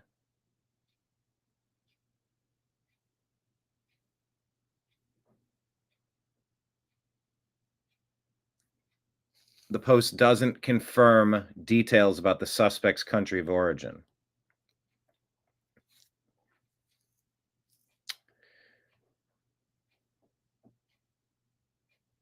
All right, so we can't confirm that. They're saying it's third world scum who Democrats defend. Yes, we do know that, but we don't.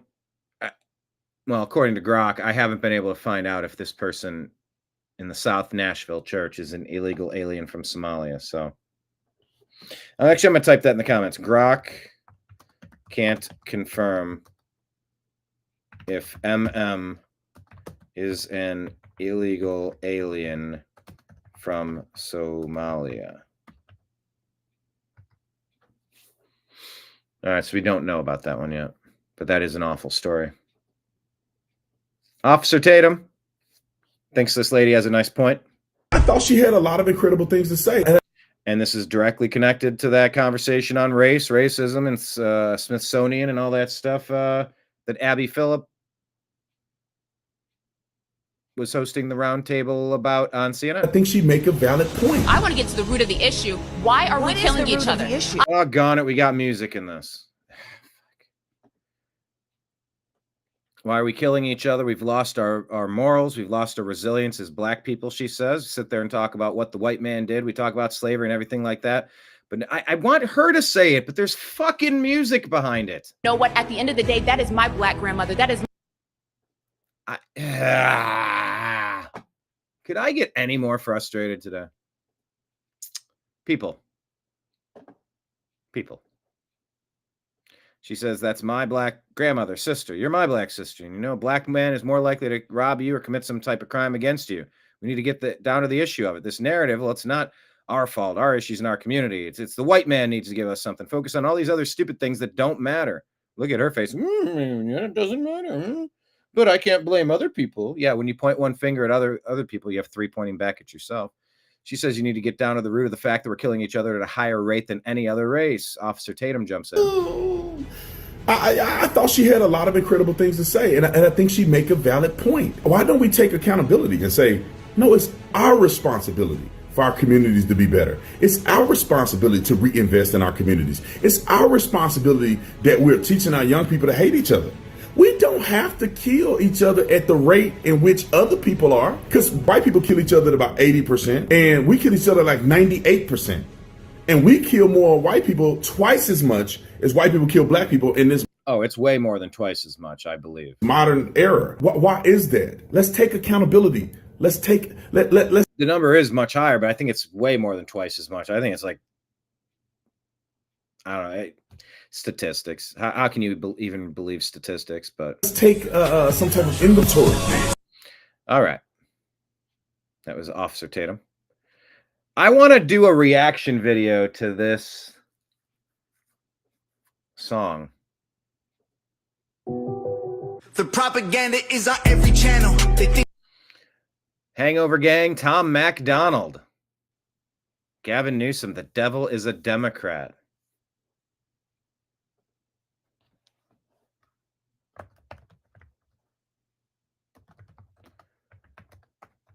Okay, bars. I'm going to say bars from Tom MacDonald.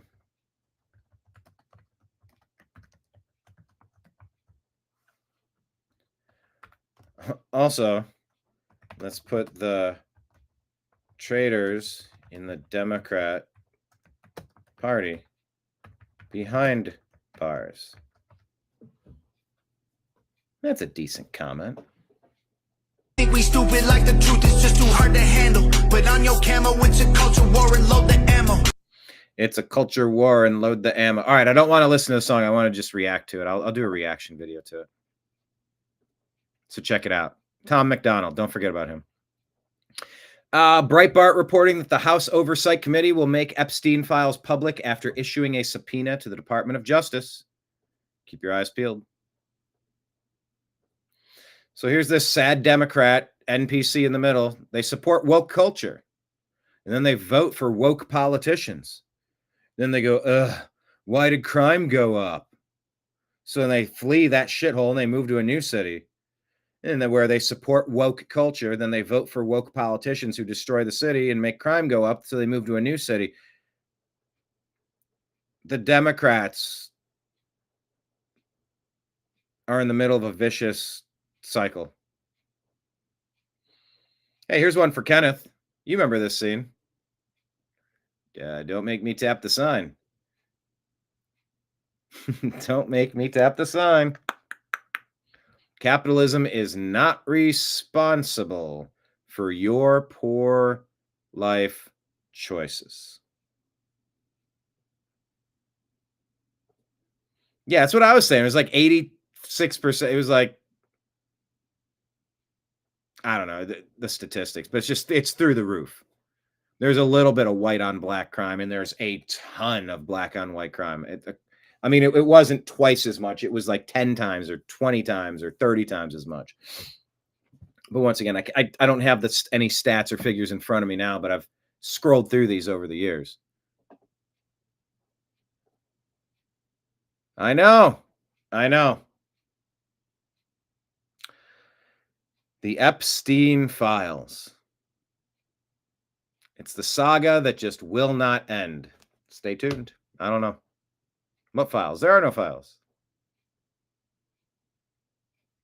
Yeah, Tom McDonald does usually put out decent music. Yeah, he's got a good message behind his, and he's got some good flow, some good bars. But yeah, capitalism is not responsible for your poor life choices. Here's Marco Rubio on Fox talking with Jesse Waters about what's going on with Putin, Zelensky, and trying to end this war. Trump is the only leader in the world, acknowledged by all the Europeans, the only leader in the world that can talk to both of them and bring them both to a meeting is Donald J. Trump, the President of the United States. He's the only one. And the fact that he's willing to do it is something that every American, including Democrats, should be happy that we have a peace president. We should be proud that we have a president that's made peace a priority in his administration. President Trump is the only leader in the world, acknowledged by all. Yeah, he's made peace a priority, thankfully. All right, Bobby Kennedy.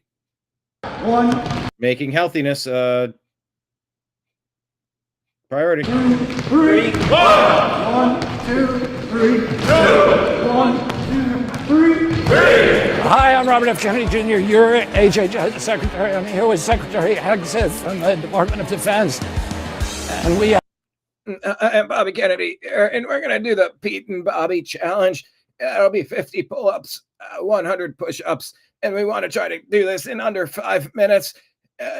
Come with me while you check out my absolutely jacked upper body while I accomplish this.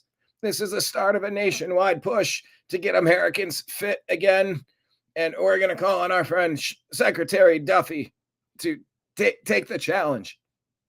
At our big Pete and Bobby challenge today, 50 pull-ups, 100 push-ups. You try to get under 5 minutes. How'd you do? We got close. I was about 5:25. You were right behind me. We had a couple of Marines here. One beat 3 minutes, a couple beat 4 minutes. Pretty impressive. It was President Trump who inspired us to do this. This is the beginning of our tour, challenging Americans to get back in shape, eat better, but also you need to get out and exercise. And we have a challenge. There's another cabinet member. Anyway, they get Secretary Duffy, but there's music behind this. I can't trust any of these pages to... I can't trust any of the content. I have to be very... Offer up free gyms then? Hey, listen, man. Listen, Linda. Kenneth, why don't we? Why don't we do some open air public park gyms? protect the equipment, but like let people come and go, or like, yeah, I think some, you know, a lot of parks will have different workout circuits at them. I know in Los Angeles, there's a park near where I used to live. And yeah, toward the end of when I was there, they put in a whole bunch of machines that you could go work out on. There was another park in LA that had older machines, but there were machines and you could exercise with them, you know, pull up with your body weight and also all sorts of stuff. I like that. Get off of our fat asses, you know?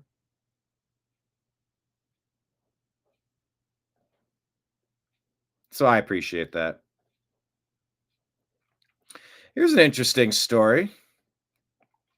An Alaska man might have walked away as the biggest winner of last week's summit between President Trump and President Putin in Anchorage, Alaska. He rode off with a new motorcycle, courtesy of the Russian government. He already owned one Ural motorcycle purchased from a neighbor.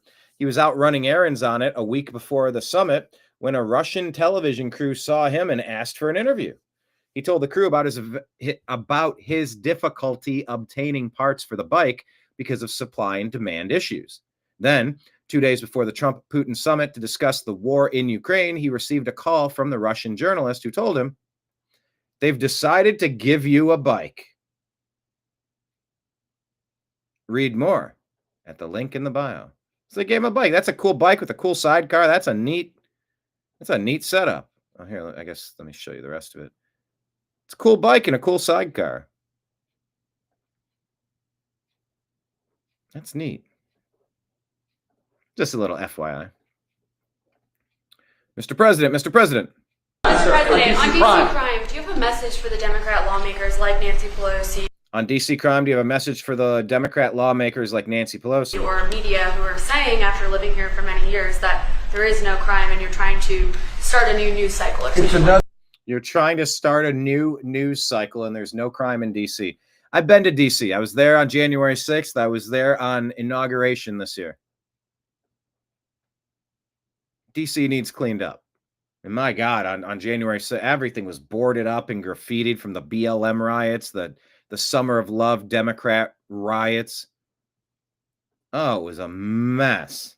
Another reason why the Democrats lost the election in a landslide. They lie. It's just lie. Look, the crime is very bad. I think pink tie. They'd be much better off saying, we want to help President Trump with the crime because... Wouldn't it be refreshing to see these two groups work together a little bit? Wouldn't it be great if they didn't have to oppose each other and mess everything up? Because it's an epidemic, it's a tragic situation, it's the worst it's ever been, and we want to help President Trump with the crime as opposed to, he's a dictator, he's a dictator. People are so happy to see our military going into D.C. and getting these thugs out. Mr. President, on DC crime, do you have a message for the Democrat lawmakers like Nancy Pelosi or media who are saying, after living here for many years, that there is no crime and you're trying to start a new news cycle? Anyway. Yeah, that's why the Democrats lost. I have no... All right, here's a D.C. resident. He goes off.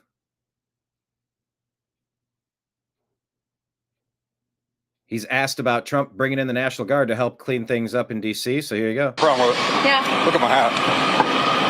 Happy to see it? Oh, yeah. Look at my hat, a thin blue line hat. Are you happy to see it? Oh, yeah. Yeah, I mean, if you got crime, you need police, you need extra protection out there. I don't have a problem with it. I have no problem with it. Yeah. Look at my hat.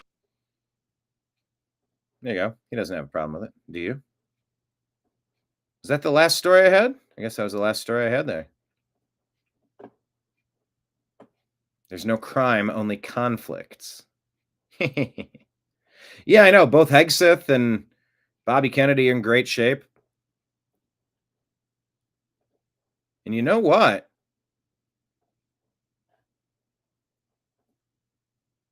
Oh, okay. I'm getting an update from Deb, by the way. Hang on, I'm going to respond right now.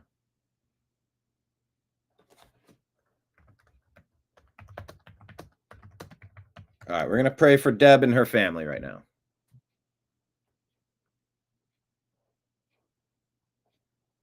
Miss you, Deb. She's off her regular routine. Yeah, both of them are in great shape. Wait, is this not working now? No, it is working. Sort of working.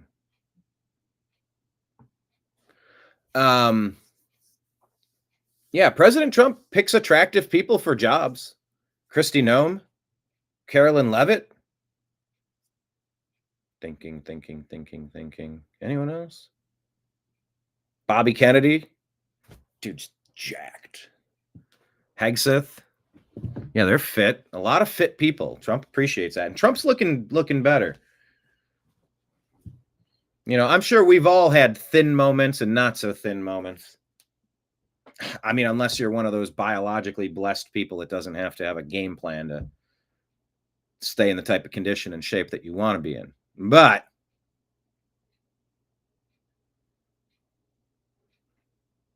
yeah, they are in great shape, and Trump picks attractive people to run his. I don't know. I mean, what if good for him. All right. We've covered a lot of ground, but there's still a few things we wanted to discuss. That's a sports story. Yeah, look, somebody here is trying. This Cleveland sports fan says, hey, guys, Dylan Gabriel looks good. Quarterback taken from Oregon on the Cleveland Browns. Well, they also have Shedeur Sanders, and this guy jumps in and says, yeah, to white people who are Hulk Hogan racist. So, yeah, we were having this conversation with him about what is going on with Shedeur Sanders. And people saw him slip into the 5th round. They projected him in the 1st round, but he was an asshole during his interviews, allegedly, and they think that the NFL blackballed him and whatnot. But now there's like this weird racist, we're going to defend Shedeur at all costs. And by the way, for the record, I like Shedeur Sanders, son of Neon Deion Sanders.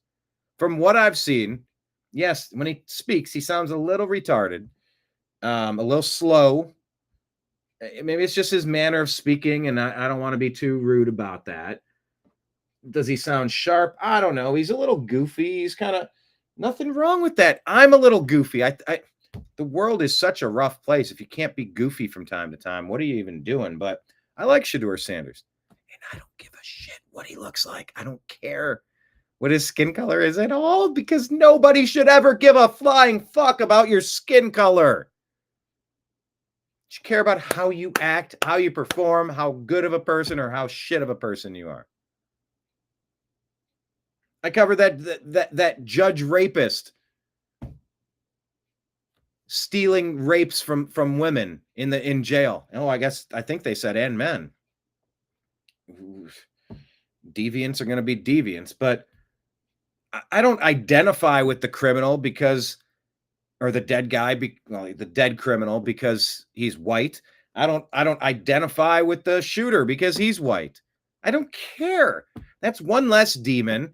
And, you know, that guy did something. He took the law in his own hands. You're not supposed to do that. But how in the world could a jury ever convict that guy?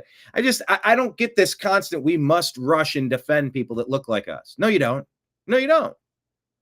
That guy doesn't need to claim racism because a guy compliments another quarterback that's on a team with Shedeur Sanders. So anyway, it's going to be interesting watching the Cleveland Browns this year. Stay tuned for Strictly Football.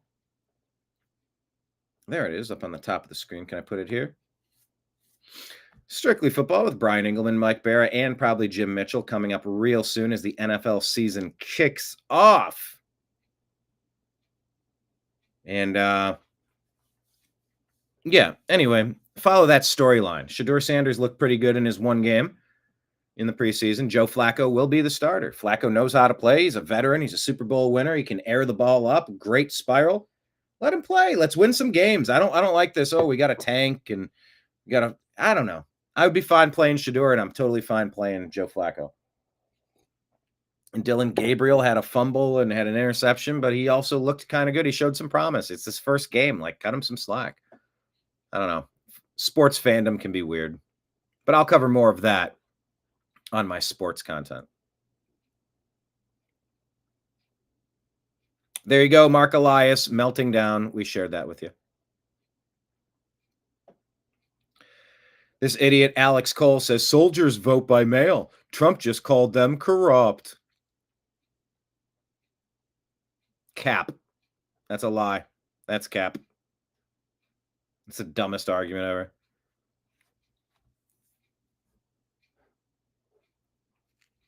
So Trump's moving to get rid of mail-in ballots. Juanita Broaddrick, famously abused by Bill Clinton, if you believe her story, and why wouldn't you, knowing what you know about Bill Clinton?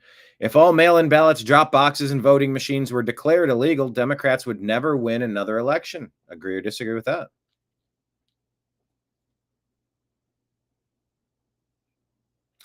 I agree with that. I've said that.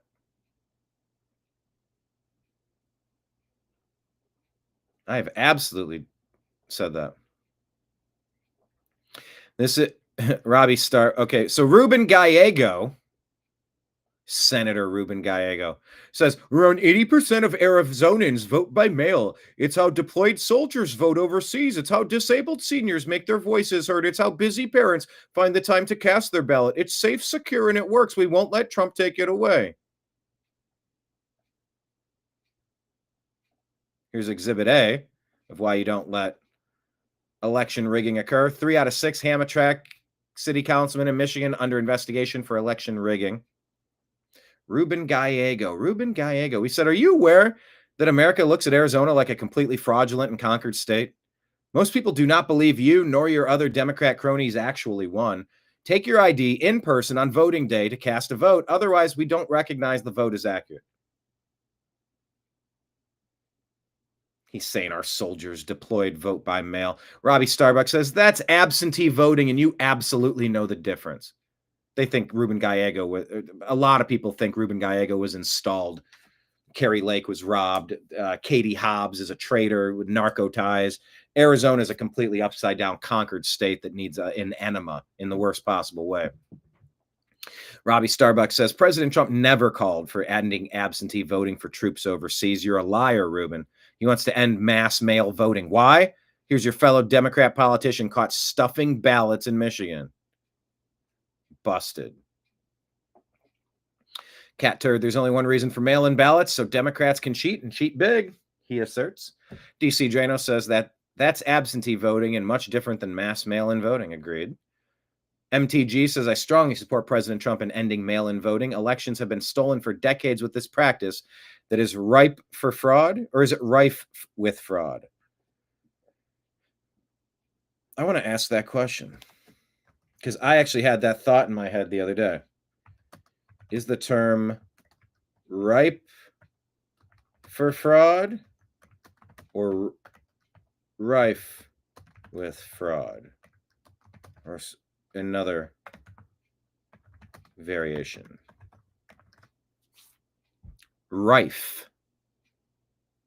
The correct and most commonly used term is rife with fraud, meaning something is filled with or abundant in fraud. The word rife implies widespread prevalence, making it the appropriate choice for this context. The phrase ripe for fraud is also used occasionally, but has a slightly different nuance, suggesting a situation is ready or primed for fraud to occur, implying potential or opportunity rather than an existing abundance of fraud. So yeah, it's rife with fraud is what MTG meant to say there, because it's been ongoing for decades.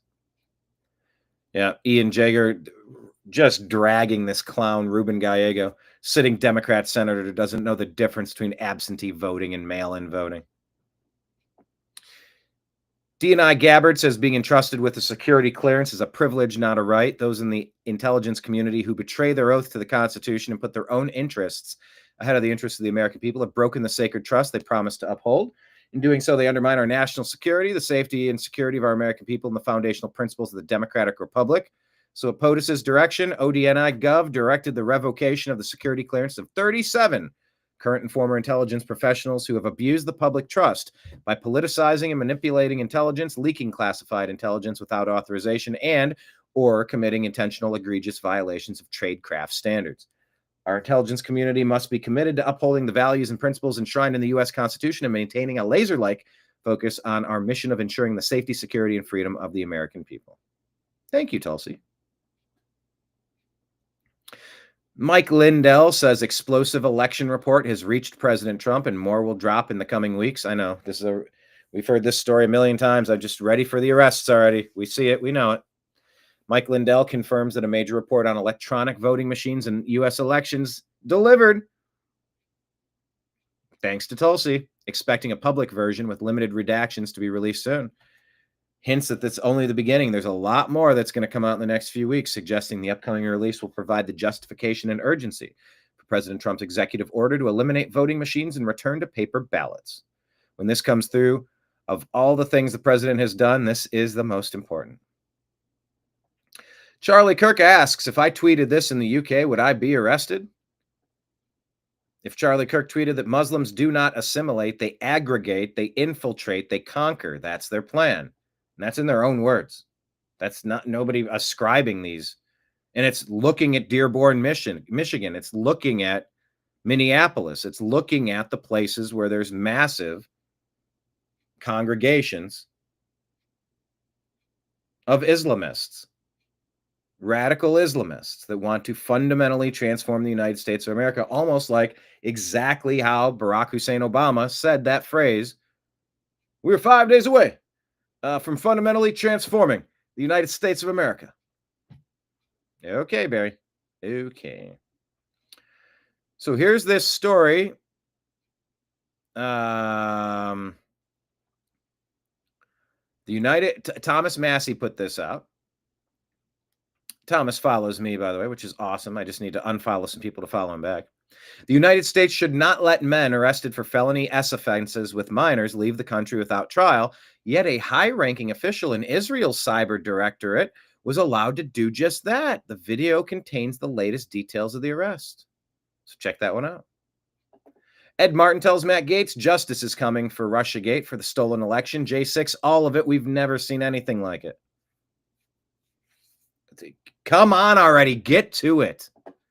The J6 committee with Liz Cheney, Adam Schiff weaponized their power to destroy innocent Americans, and they must pay dearly. John Lott, author of More Guns, Less Crime, said the illegal alien that killed 3 people by recklessly driving a truck in Florida couldn't read English, getting only 2 of 12 questions right, and could only correctly identify 25% of signs. Biden gave him a work permit, and Newsom gave him a commercial driver's license. Oh my God. During FMCSA's interview with the driver, investigators administered ELP, English Language Proficiency. In accordance with the guidance, the driver failed the assessment. Got 10 of 12 questions wrong. He got 3 of 4 highway traffic signs wrong. There need to be criminal indictments against the people that made that happen. We will make it. So here's a gathering in the UK. Okay, we will make it. And they're chanting, "We love bacon." Why? Because I like bacon. and they drag him away. Why? Because I like bacon. Why? Because I like bacon. I was trying to enjoy a succulent Chinese meal. Actually, I'll put that. How do I put in the comments? How do I type a comment? There we go. Bacon. Why? Because I like bacon. He likes bacon. Oh.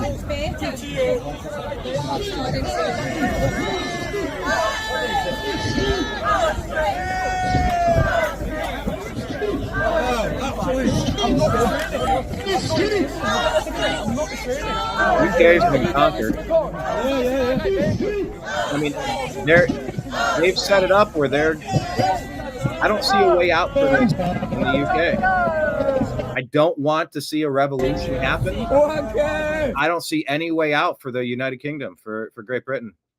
They've allowed their country to get invaded.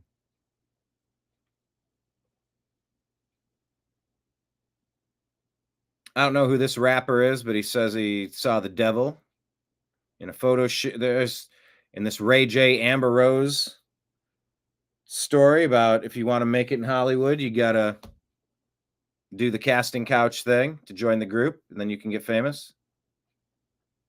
Check those out. I'm not going to play them here, but a lot of rabbit holes to go down. C3 here says, connecting some dots. Ex-Biden U.S. Attorney General Graves helped run the January 6th operation and lied about DC crime stats in 2024. His wife is Fatima Graves. Fatima sits on the Indivisible board. Indivisible ran the hands-off and no kings rallies. Always the same criminals. It never stops. Hey, look at this. Eric Daughtry, stunning new data released showing that after President Trump's Washington, D.C. takeover, carjackings plummeted by 83%, robbery down 46%, violent crime down 22%, and car theft down 21%. This is in 7 days. Democrats said this was impossible, and D.C. also had no crime issues. They were wrong. Here's a truly fascinating video here in which the California state senator overseeing the effort to do redistricting in the state refuses for nearly 4 minutes to say who actually drew the congressional maps while claiming that it is a transparent process. Interesting. The census tracks on to pull back more to Trump's election rigging. And that is vital, transparent process in the nation. So then who drew the maps? This is the most transparent. Can we ask a few questions? If you're not interested in answering, can we ask She refuses to answer who drew the a maps. few other questions that are not exactly? If we're not going to get an answer, please. I'll just do that. Who drew the maps? I'm the map. I'm the map. I'm the map. I'm the map. This committee was. By the way, we saw this. A video saying there's more on Harjinder, saying it was the same driver who crashed into a bridge in 2019 in Arkansas. This guy would just Harjinder. The state filed a lawsuit or worse, as everyone had no time to renew his license. Same driver who crashed in a bridge in 2019. First comment, this happens in Canada all the time. Hundreds of overpasses hit, for example. Tiny fines when no repair costs for the driver or the company, and no names released. Even when the people are killed by truck drivers, no names released. They are a protected class by the legislature, the legal system, and the police. Oh, that's terrible. We asked Grok, though, is this the same driver? And Grok said after reviewing reports and records, the Harjinder Singh in the 25 Florida crash is 28. But the driver in the 2019 Arkansas bridge collapse was 35. They appear to be different people with the same name. There we are, educating the world. Educating the world. Am I still going, Deb? Oh, I'm still going. Brian. What's up? I sent you the message during the show. And I told the group that we're just going to say a prayer for you and your family. We left it at that. You know, everybody needs a prayer for themselves and their family from time to time. So thanks for jumping in, Deb, not from San Francisco.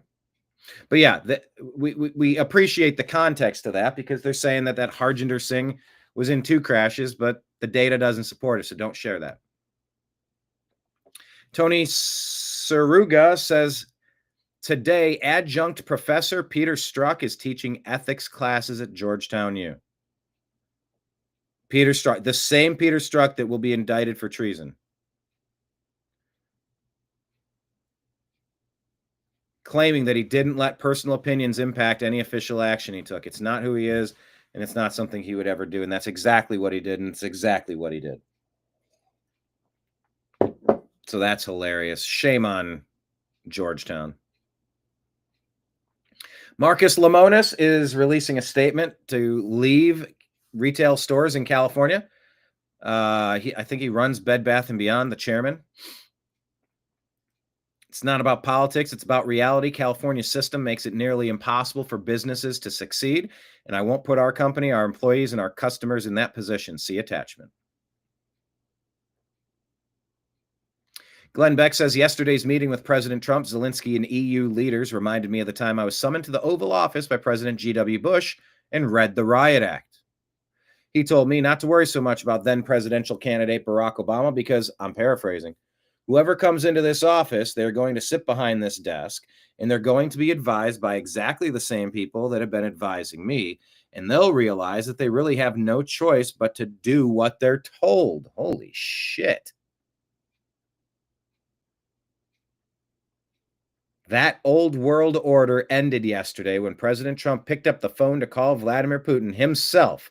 He didn't ask for permission. He didn't have anybody whispering in his ear. He's keeping his own counsel. He's leading the State Department. He is leading the world. Damn. That's some context. I didn't know about that. Yeah, we're following this Kentucky judge story. Yeah, but I guess this is the one with the video. I mean, if you want to watch it. If this guy's as evil as they claim, and this is maybe the sheriff that shoots him. I think it's a sheriff. I mean, you're saying it like it's so normal, but I just want to make sure. Yeah. So the judge aims, had sex with puts up a hand, inmates from the jail, leans over, and you saw it. Then they stop it. Then he I was falls part to of the it. ground, but he's I still was moving. One of them, not just from being in jail. Then he but tries to coming get in off away. the street and seeing him. Yeah. And he's shot again. How did they keep it a secret? And again. It wasn't. He a falls secret. into the table that rolls. The guy goes to leave. He's like, "Yeah, you Wasn't know a what? secret. One more." Why did and then you they feel cover it like up, you so I had guess to he's have bleeding sex under with there. the judge? Because he's the one with the power.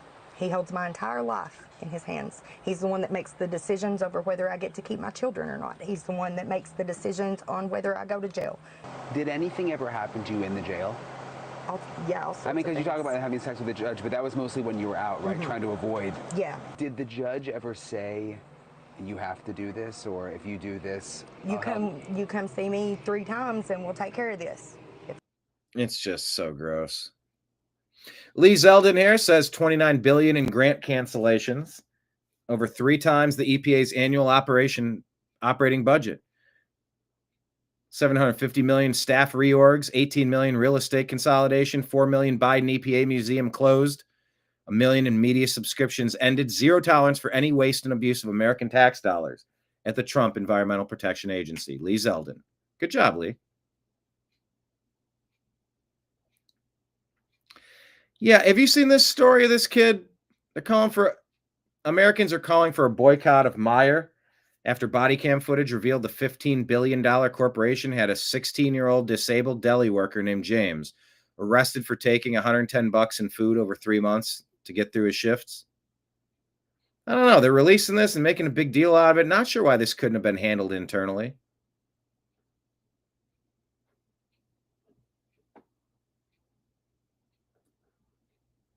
I don't know. They could have just handled this internally. I don't know why they did that. So I'm curious if you watched this story about this kid at Meijer and if you had thoughts on it.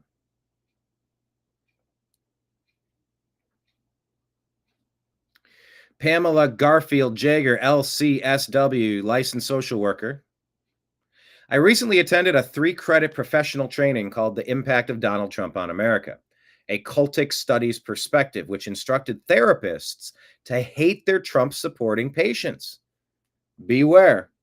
The course was held online August 7, 2025. I was taught that if you voted for Trump, you were part of a cult on a national scale that presents an image of bringing the country back to a white majority and white power. Holy shit. The course was led by Dr. Jamie Marich. She, they, we. What does that mean? There's only one person. It's a she. Licensed therapist, executive officer of Healing Selves Therapeutic, Heather L.S. Scarsborough, the author of several books on cults, Dr. Janja Lalech.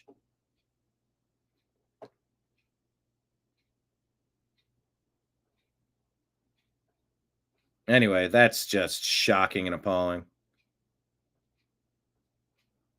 Beware the white lady liberal. Beware the white lady liberal. Liberal.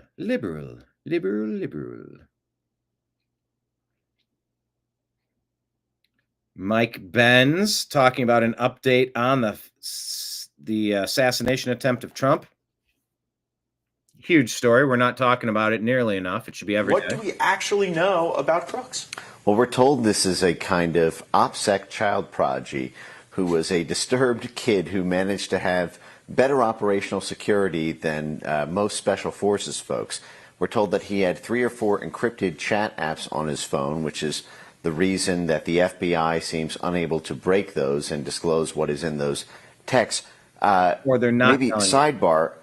I'd love to know what those apps are, because if they are so good that even the FBI can't crack them, you wonder, why are they not standard use? Why were they... Yeah, why is that not our next Houthi group chat? Right. in whatever Crooks was using? Because we're told that they were based in foreign countries. One was an app based in Brussels, and also the others were offshore as well, so they're not able to be subpoenaed by a court. But the fact is what we know is that the gun range that Crooks trained at was the same one used by DHS, HSI, Homeland Security Investigations. They even planned an event, DHS there, one day after the 40-some times that Crooks was reported going to that exact gun range. If they had known, if, for example, Crooks was target shooting a picture of Donald Trump, or he had said something to an agent, the whole thing could have been kept in-house. We have whistleblower testimony that Secret Service agents that day were replaced by HSI agents because Secret Service was torn between the NATO summit and Jill Biden's trip abroad. And so HSI happens to be the exact part of DHS that played a very, very strange role in January 6th as well, recruiting undercover feds. It is now known that there were more than twice as many HSI agents from DHS involved on January 6th, embedded in the crowd, than there were FBI. So if And when you're saying HSI, you're talking about Homeland Security Investigations. Yes.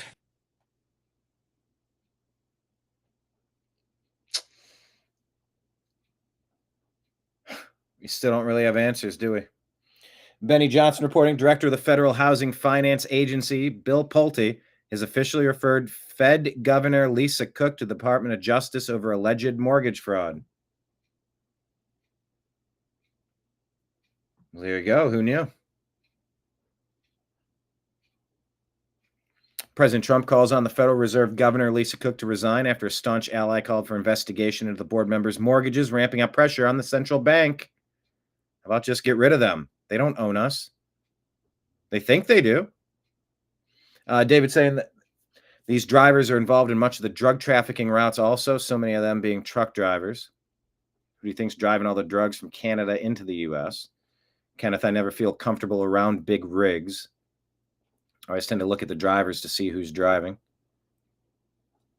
Like Leon drove, what's OTR for years? Liberal bibberal. That's exactly, that's what? Liberal. Liberal. Liberal. Liberal. Liberal. Liberal, liberal, liberal, liberal.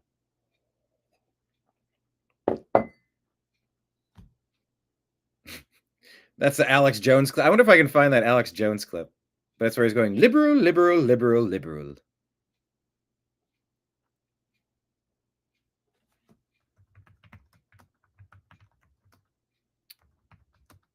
He's doing an impersonation of hang on, where's the can't find the clip. Liberal, liberal, liberal. Liberal, liberal, liberal, liberal. I wonder if Grok can find me the clip. Where's Grok? Me the clip of Alex Jones repeating the word liberal. Liberal, liberal.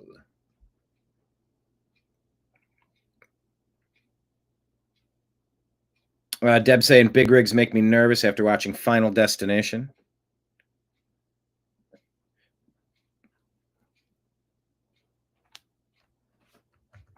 Show me the clip.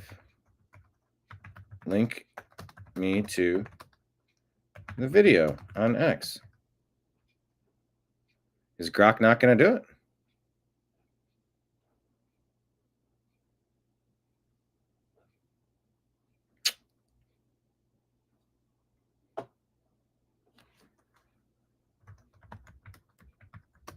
Trying to find it here.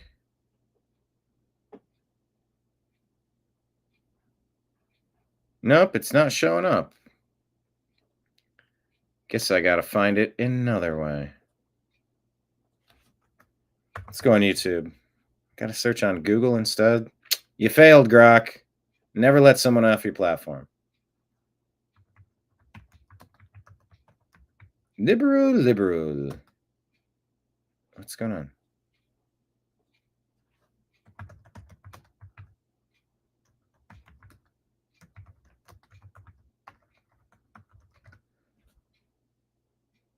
Here it is. I think this is it. Let's share this. We'll end on this. We'll end up on something funny. And now here it is, your moment of Zen.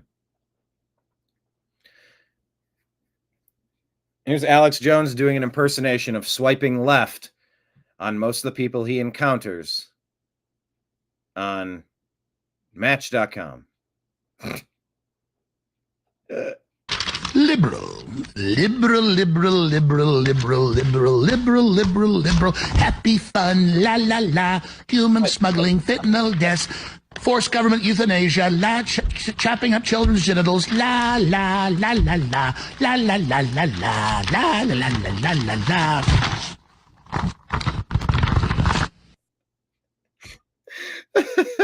Number one mistake with the salt and ice trick that's keeping you fat. I was doing the salt trick.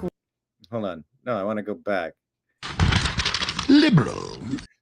Yes, this is Alex Jones swiping left after checking out the local talent in Austin on his preferred dating app. This is Alex Jones swiping left. Liberal. Happy fun, la la la. Human smuggling, fentanyl deaths, forced government euthanasia, chopping up children's genitals, la la la la la, la la la la la, la la la la la la.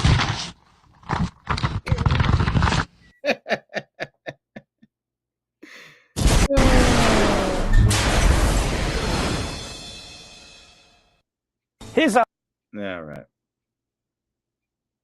And I did meet Alex. I did. Well, I met both of these people.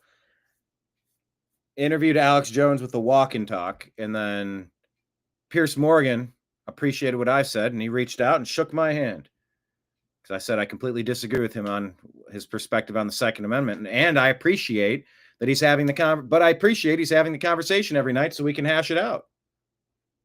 He's like, I agree. I think we should have more conversation and not less. Thank you very much. I appreciate that. And he reached out he extended his arm, and I shook his hand. Oh no, Alex hasn't packed on the weight. He took it off. That was from a little while ago, right? Isn't that an older clip?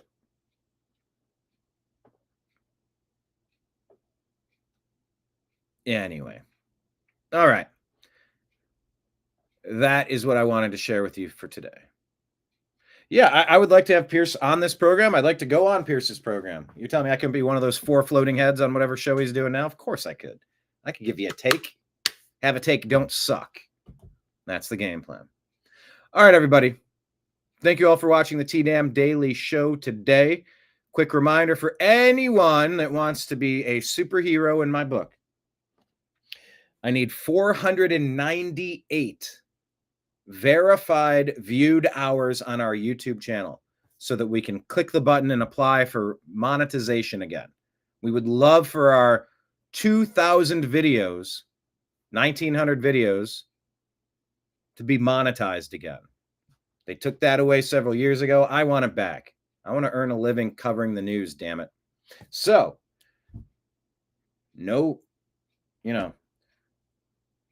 it's as easy as grabbing a device, an open laptop, go to your PC, grab an old phone, get a tablet, do it on YouTube on your TV, a smart TV. Go to the New American Media, make sure you're subscribed and hit the notification bell and watch some videos. Just let some videos play in the background. I think the volume needs to be up to at least 1 for it to count for a verified video. So if anybody could throw a penny into the wishing well, each penny is just an hour of viewed content. It would mean the world. Lake Leon's doing just an incredible job. Thank you so much. But we're close. We're striking distance. I want that monetization back. It would mean the world if anybody could participate and help us. Put the Kindle back on it. Hey, there we go. Ha! Ken's Kindle, the Kendall. That's pretty nice. Deb goes, I don't know. It's your clip. Yeah, well, it's not my clip. I just pulled it up off YouTube, but I don't remember when that liberal, liberty, bibbity, liberal, swiping left. Anyway, so yes, if anyone could assist on the YouTube channel watching 10 hours, 15 hours, 20, I am under 500 hours away. We can do it. Pull it up on several devices. I'm going to get it in no time. Now, it'll be up to YouTube whether they decide to remonetize me or not, but I do want to cross that threshold. I do want to go past that finish line and say that our TNAM Daily Show crew came through. Yeah. It's a benchmark. It's one of the things that we're aiming at, so any of your support would be greatly appreciated. I hope you go have an amazing rest of your day. I don't think I can even do the outro video. I'll give it a shot, but it should just take off all the graphics from the screen. So I will sign out, probably without an outro, unless it's corrected itself by now. But I appreciate you. I love you. I'll be back again tomorrow, and we'll talk to you again soon. Take care, everybody. Peace. It did not work. I'll continue smiling, and I'll do ventriloquism while I scroll up and say end stream. Thank you, everybody. See you tomorrow at noon Eastern time. Yeehaw! Or something.